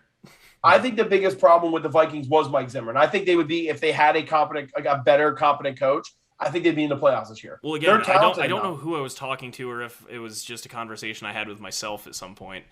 There was a stat at one point this year, like through 12 weeks, I think I may have even said it on here. If the Vikings didn't give up a point in the last 2 minutes of the game, they were 12-0. Yes. Yeah, the Vikings were up at least 7 points every game for like 13 weeks or something like that. But again, if their defense, Zimmer's a defensive coach. In the last 2 minutes of every game through the first 12 weeks, if they don't give up a single point in the last 2 minutes, which by all accounts is where you win football games, literally, they're 12-0 and the best team in the league. The thing that's crazy about the Mike Zimmer as a defensive coach, though, I don't think that Mike Zimmer's put out a good defense since 2018 when they went to when they went. So, yes, you would be correct. I went back and looked at this because I was curious myself. He's been in the bottom half, so below 15 for the last 3 years. Right. So, yeah, I mean, it was time for him to go. He actually should have been gone almost 2 years ago. Flores is a defensive coach too, right? Yes. That might be all that they need. Yes. I mean, that's what the Dolphins' strength was last year. That was their whole thing, is they had a top 10 defense. And their defense came on at the end of the year this year. Like they finally, if everything finally clicked for them. And I'm going to be honest. I picked them up on fantasy. I picked them up on fantasy. They rolled it out for me. Ty in the yards per attempt in the dump down game that Tua plays. They went 7-1. Like Brian Flores figured out a way to win 7 out of 8 football games to have a chance to make the playoffs. No, look, I'm not saying it. Crazy, that they got rid of him though. Like he's gonna flourish. He's gonna go to the right place, and he's gonna flourish. I tweeted it out. I said it's the biggest mistake of any franchise has ever made. Well, he's defensive minded. Even coming to the Broncos isn't bad. The Broncos are loaded with talent. They're a quarterback away. He literally was up. He got votes as coach of the year last year. He's gonna get some this year too, dude. If you win, okay. I'm telling you right now that the Eagles got 9 wins this year. If they go 10-7 next year, and they were to fire Nick Sirianni, I'm done. I'm done. If a coach gets 19 wins and has 2 winning seasons in his first 2 seasons with a very average roster, like let's keep it a buck. Very average roster. It's not like they're just crawling with playmakers. They're not like I can understand Mike Zimmer getting fired going 8-9 because he has more playmakers than he should have. He's got two top 20 wide receivers, including one that's top 3 right now, in my opinion. Yeah. And arguably a top 5 running back. And in my opinion, Kirk Cousins, for sure a top 15 quarterback. Top 15, yes. I will absolutely give you top 15. Yeah, I'm not going to argue. I'm just saying, 12. You have a better half quarterback. You have a top 5 running back, 2 top probably 25. I'm going to say Thielen's at least top 25. Top 20, dude. Thielen is wide receivers, and you're supposed to be a defensive coach. You go 8-9, you deserve it. No, they have, dude, Harrison Smith, their safety is a top 3 safety in the league. Right. Dude does everything. They had Everson Griffin for those years, and he was a stud. Like, you don't deserve to be a head coach at that point. No, Brian Flores was working with the bottom of the barrel. Like, literally the bottom of the barrel. And he went 19 wins in 2 seasons? That's crazy. It's horrid. Yeah, no, look, Flores will find a job. I hope it's not in the North because that's scary for me. And I think he'll be smart, and he's not going to go somewhere like the Giants. He's not going to go somewhere like a place that, like, I don't think he'll go to the Bears because of that. Like, the Bears he could go to the Raiders as well. Like, The Raiders would be a good spot. I think the Raiders keep their interim coach. I don't think Bisaccia stays around. Honestly, he was a special team. I think if they make a playoff run, like if they do well, like say if they win a game or two in the playoffs, it's hard not to. If they beat the if they beat the Bengals and then get their asses whooped by the Titans, which I don't think would happen. I think they could beat the Titans. Yep. I don't know, maybe, but it's just one of those things where like it's hard when you got a guy that you rallied around and then you just fire him. No, and I get that. The locker room definitely bought in. Like it's one of those. They bought into the Bisaccia big time. Yeah. It's just one of those things where typically interim head coaches do not get to stick around. Like Romeo Crennel last year when he was the head coach of the Texans for that hot minute. I mean, they won like 4 of their last 5 to close out the season, and they still booted him. Yeah, when they were awful all year. I just don't know how. Like, if you're like, let's be honest. Like, if you're Flores, like I just saw Eric Goodman just tweeted about the. I'm gonna go read it real quick. He just tweeted about the odds for the Bengals coach. Right now, it's Dan Quinn, Jim Caldwell, Leslie Frazier, Nathaniel Hackett. I don't even know who that is. Packers OC. Jonathan Gannon, Byron Leftwich, Eric Bieniemy, Doug Pederson, Brian Dable, and Kellen Moore. How in the world would the Broncos not even – the Broncos should be on the phone immediately. With Flores, I completely agree. Immediately. Like, again, which roster is more talented, the Broncos or the Dolphins? To me, it's the Broncos. I think the Broncos, if the Broncos can just land at least a quarterback of the future, a Kirk Cousins or better quarterback. Yeah, the Broncos will be in the playoffs if they have a quarterback. Dude, they had a top 3 defense in points per game, which ideally is where you want to be. But the thing is, they averaged, it was 17.9 points per game the defense gave up. That's insane. They averaged 18 a game. Yeah, not good. Like, you have to average at least 24 or more to be competitive. Yeah, their last 4 weeks, they average under 14. Yeah, that can't happen. Yeah. So you put a competent offense in there, a competent quarterback. Like, you have Tim Patrick, KJ Hamler. You have so many offensive pieces. You have Javonte Williams. You have Melvin Gordon. Like, great running back room. It's insane. They have so many good pieces. They have Noah Fant and Alex Okabuga or whatever the f*** his name is. Jerry Judy. That was the other one I was trying to think of. Cortland Sutton, Tim Patrick, those two are 6'5" receivers. Mm-hmm. They have so many good players on offense, and then they have Teddy Checkdown and Drew Lock, who no one knows what he is because he's incredibly inconsistent. Yep. Like, get a decent quarterback in there. I'm not even saying an Aaron Rodgers or Russell Wilson caliber player. No, a quarterback like Kirk Cousins would take that team to the playoffs. Easy. Again, I shit on Kirk, but Kirk Cousins would be a great fit here.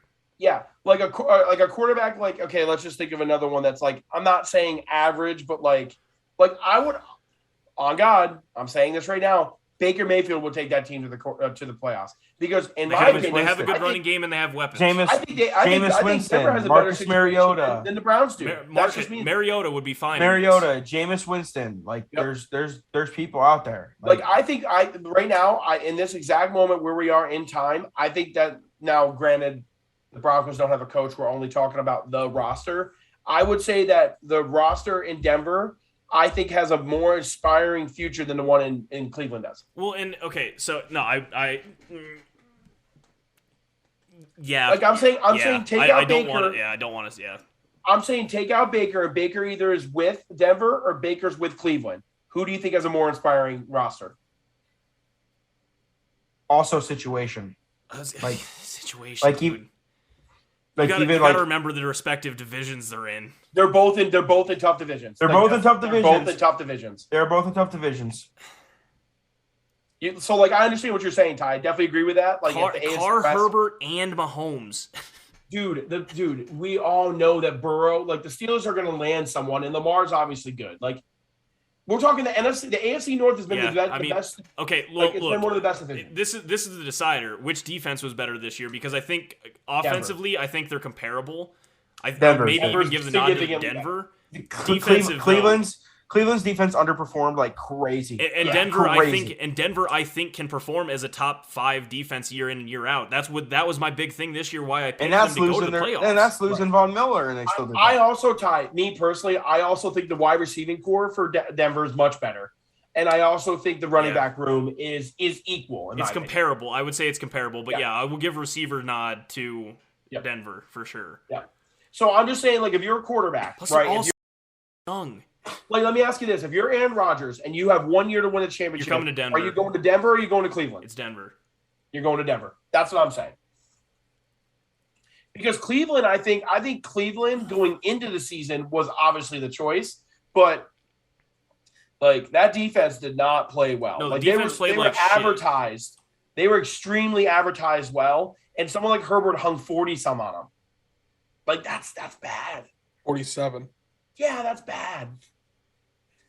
The only thing that's attractive, like going into the season, compared to, I think, Denver, like if you were Aaron Rodgers, someone, Russell Wilson, someone like that, who's trying to go win a championship, is I do think when OBJ was there and Nick Chubb and Kareem Hunt, and they're all healthy, like I think there's Jarvis, like he's like obviously a great slot receiver. I think that Austin was more Hooper's attractive. a good tight end too. Yeah, and Austin Hooper, he's a good tight end. Like, I think going into the season, it was more attractive. But without OBJ, Kareem Hunt is a free agent. Like, I personally don't view Denver. I mean, I don't view Cleveland. Cleveland has one of the best lines in the league, though. I'll give them that. Yeah. They have a good offensive line. I also think that next year there's more uncertainty in the AFC North than there is in the AFC West.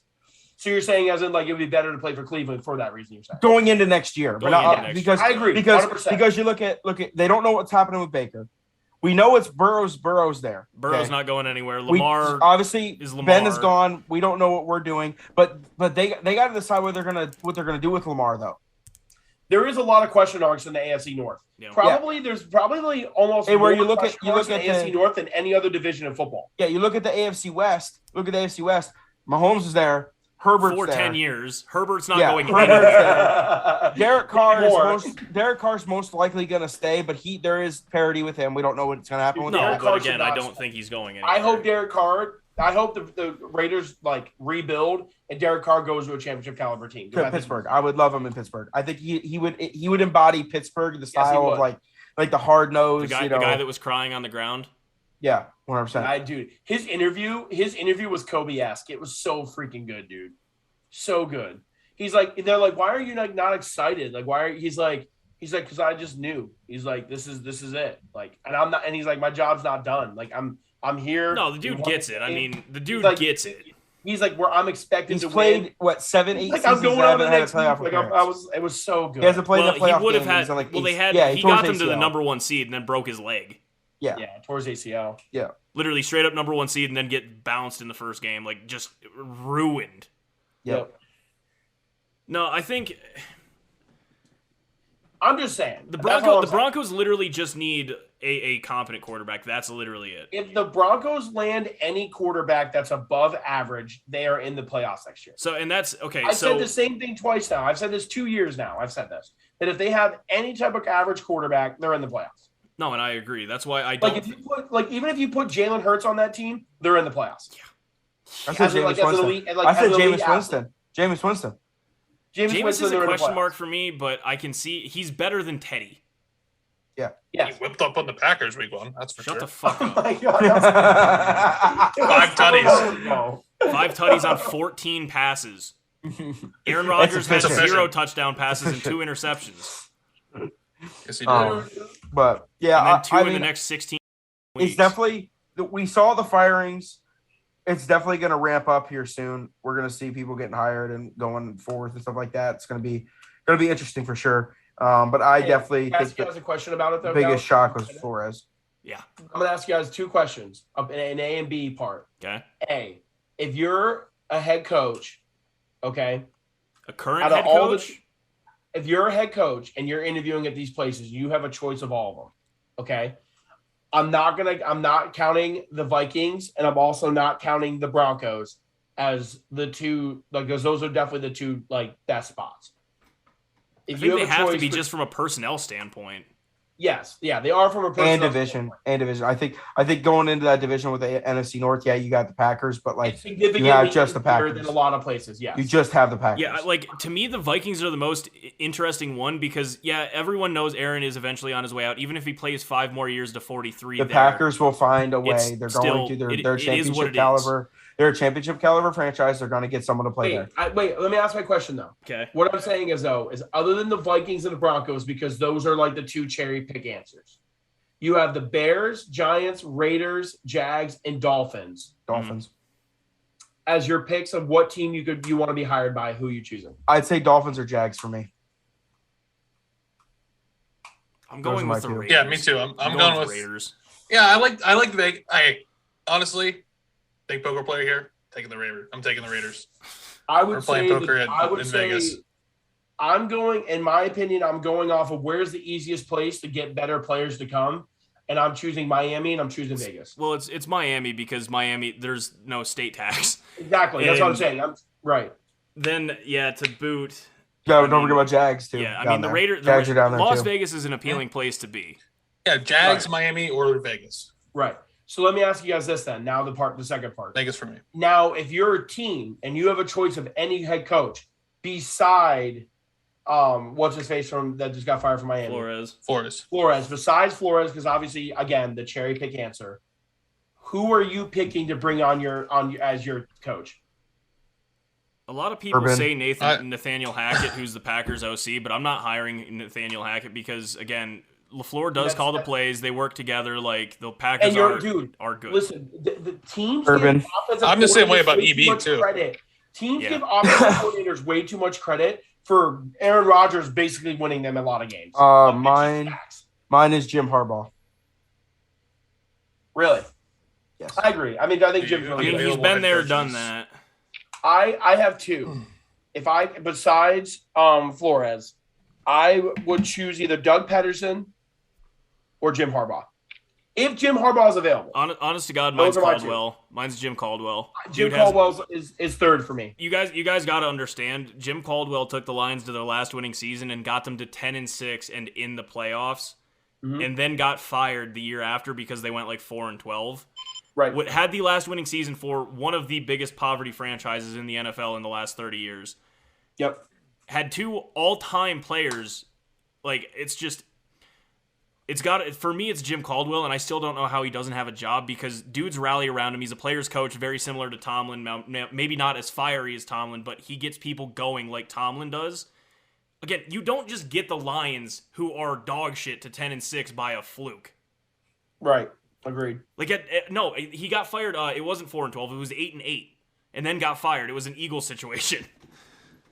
Yeah, the Eagles. If they have one coach go below 500, they just fire him. Yeah, I think I genuinely believe that Jim Caldwell with the Lions was like 3 or 4 games under 500 in his 3 or 4 years there, and they fired him. It makes 0 sense to me. I might take Joe Brady. Joe Brady got fired as an OC this year, dude. I might not take Joe Brady. I didn't know that. Yeah, he got fired from Carolina.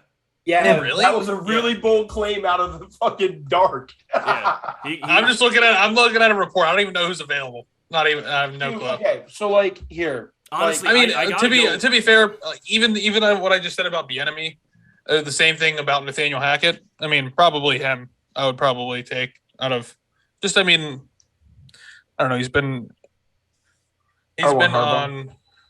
Super Nathaniel Bowl Hackett team. was also the OC that took the Jacksonville Jaguars to the AFC Championship game. If for some reason, Tomlin either retired or got fired for some goddamn reason like this year, I would want us to roll out the red carpet for Jim Harbaugh and have him play 2 times against his brother a year.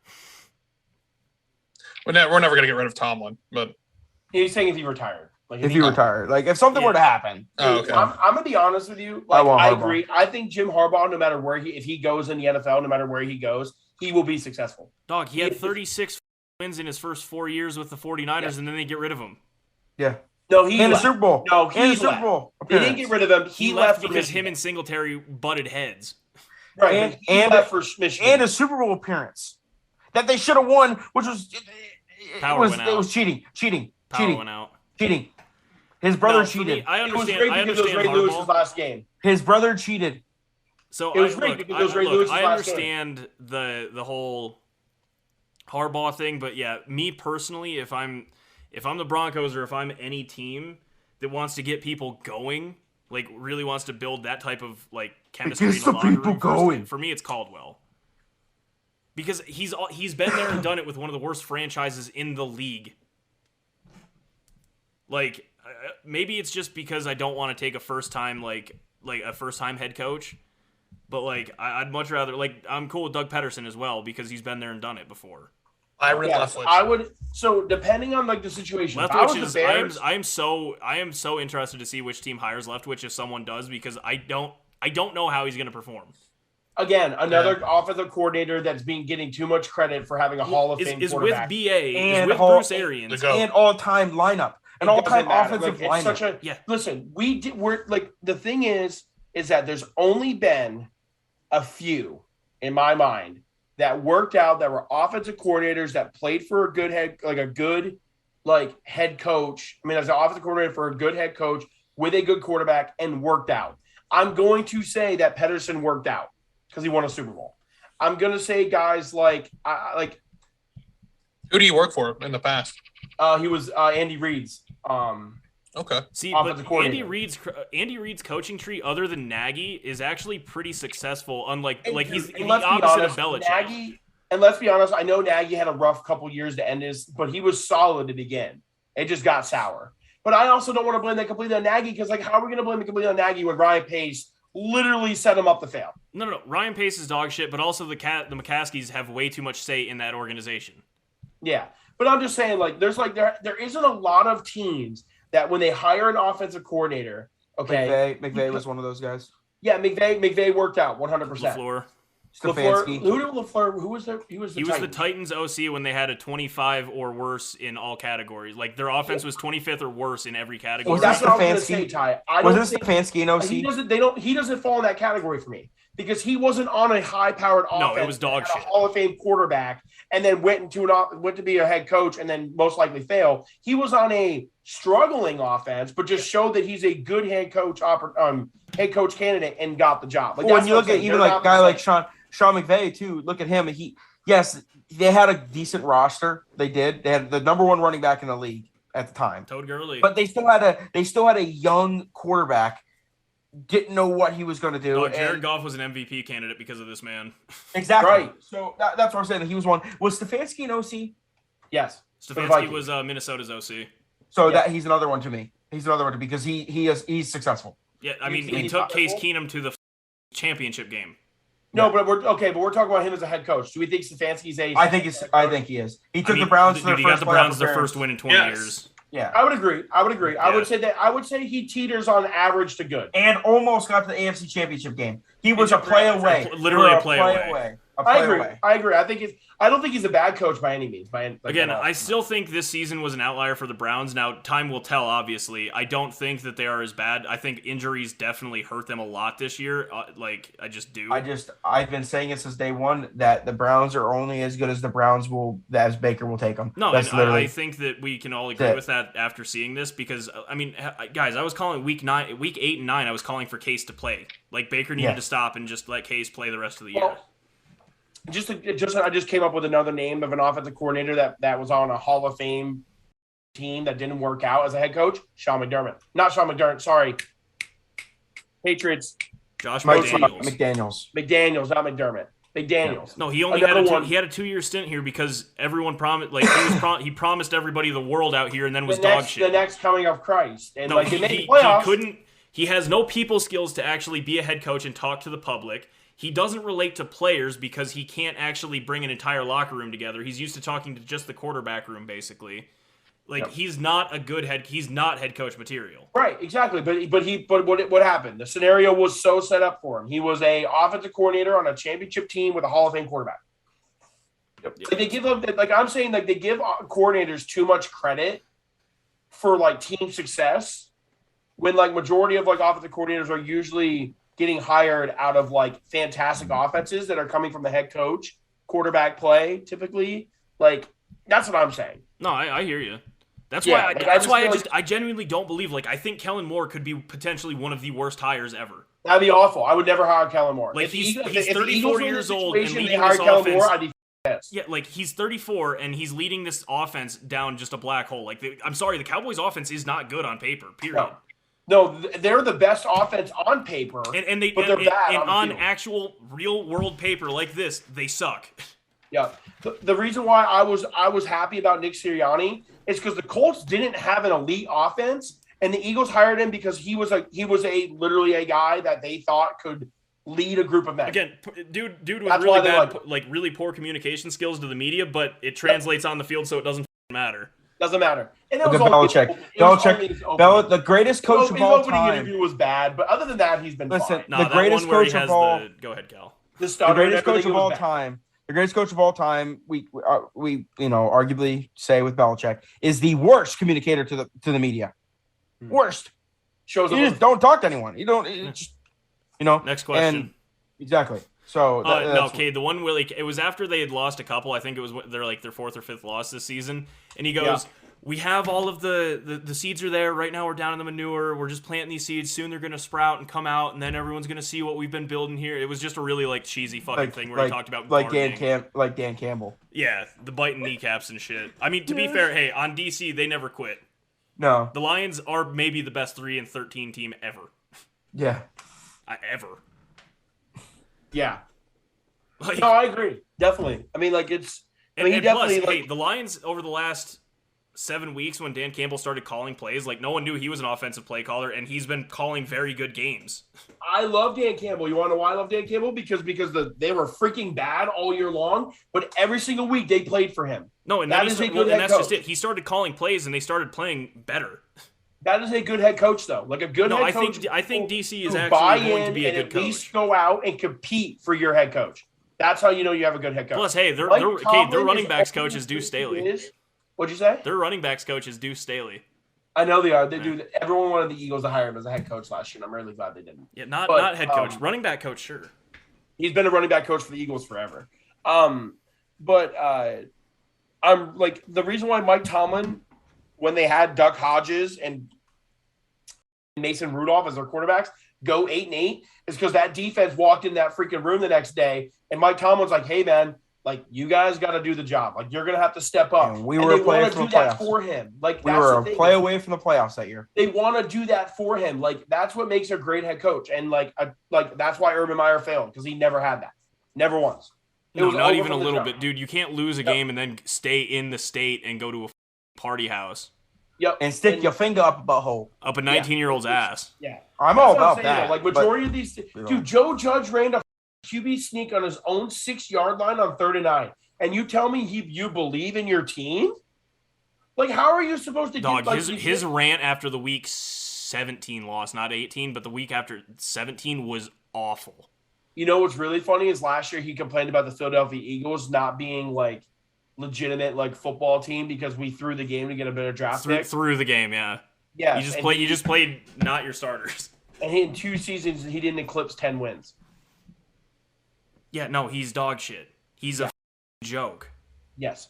Again, the Giants hired a special teams coordinator as their head coach because he coached with Belichick. What the hell? Again, That's maybe terrible. it can work. Maybe it can work. Rich Bisaccia he was the special teams coach.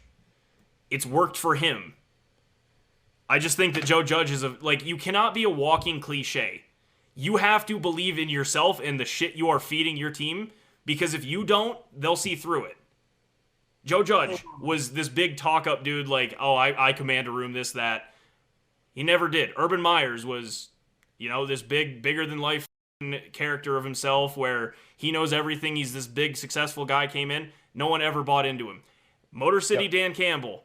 That dude believes in who he is, and he lives that life. He drinks a gallon of coffee a day. He is in the gym with all the dudes. He lives that insane lifestyle that he puts out there, and his dudes know it, and they buy into it. Oh, yeah. Okay, so, yeah, we all agree that Broncos or Vikings is probably the most ideal position. With excluding those two, it really can be a toss-up. What's the least desirable? Because to me, it's the Bears. The Giants.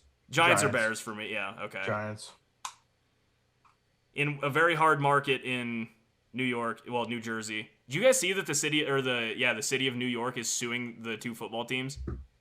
Yeah. For what? Because they call themselves New York but play in New Jersey.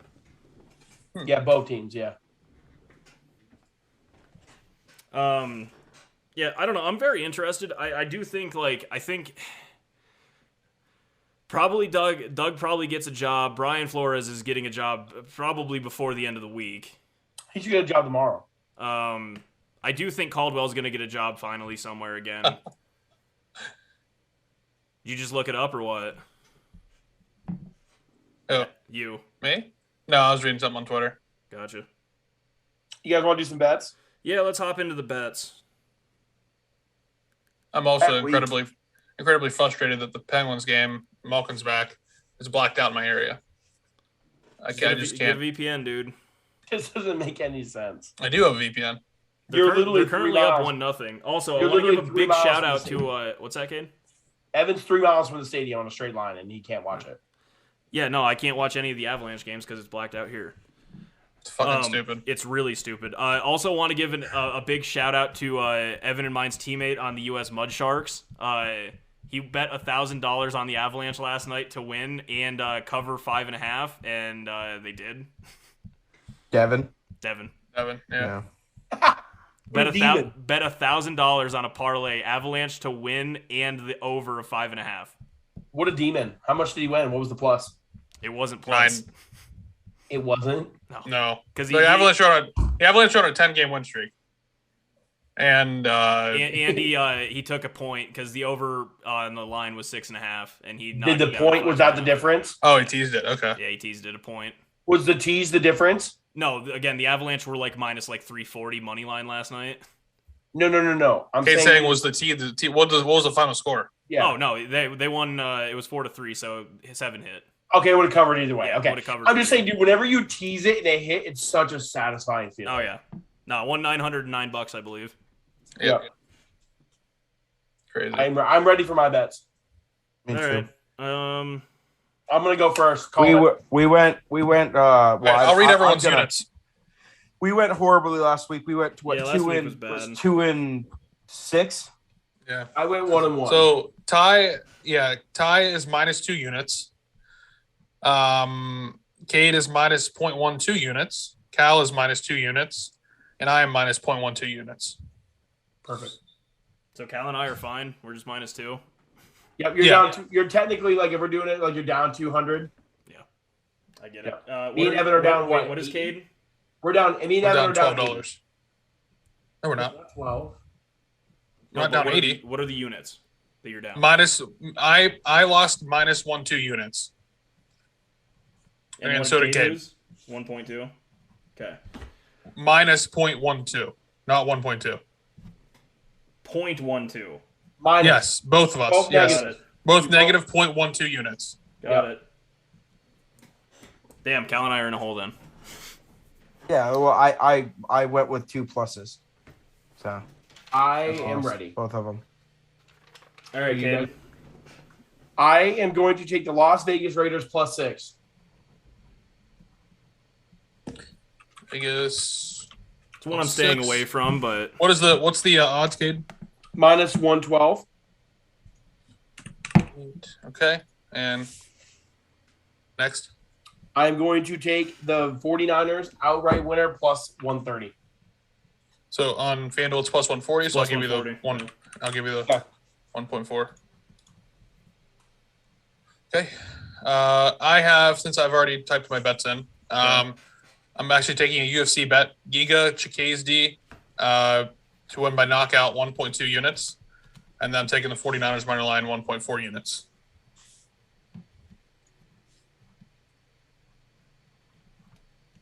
Giga Chikadze even. Mm-hmm. He's incredible, and he should be fighting for the title. No, I agree. Did you say straight up, or did you say knockout? Knockout. Well, no, he's a big favorite. I was gonna say, what is that? It's like my minus 330, like the actual bet. Okay, for him to win. What's the knockout? 1.2 plus 1 point. So 120. Yeah, thank you. I mean, you don't got to keep units. I have it in the. It's so Charles can put it on the screen. Oh, you're right. Okay. So Evan, I'm just gonna make mine. I have 49ers plus 3 because I'm taking the points. I'm over this shit. Okay. So yeah, 49ers plus 3. That's minus 108. So 0.92 units. And give me the Eagles plus 8.5. I'm gonna probably regret that one, but yeah, Eagles plus 8.5. I think they cover. I think they cover easy. I think they do. I think they win. What's the units? Minus 112. You have FanDuel still pulled up there, Ty?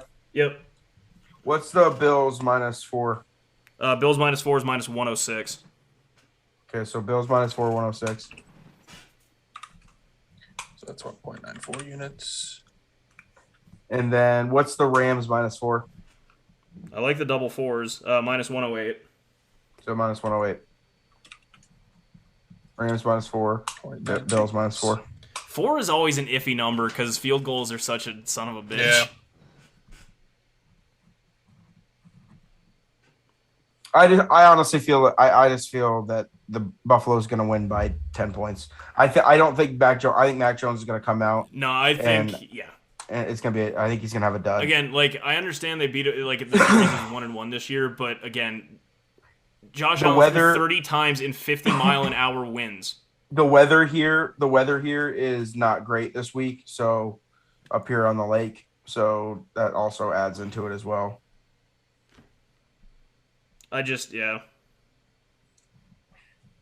Saturday here is they play Saturday or Sunday?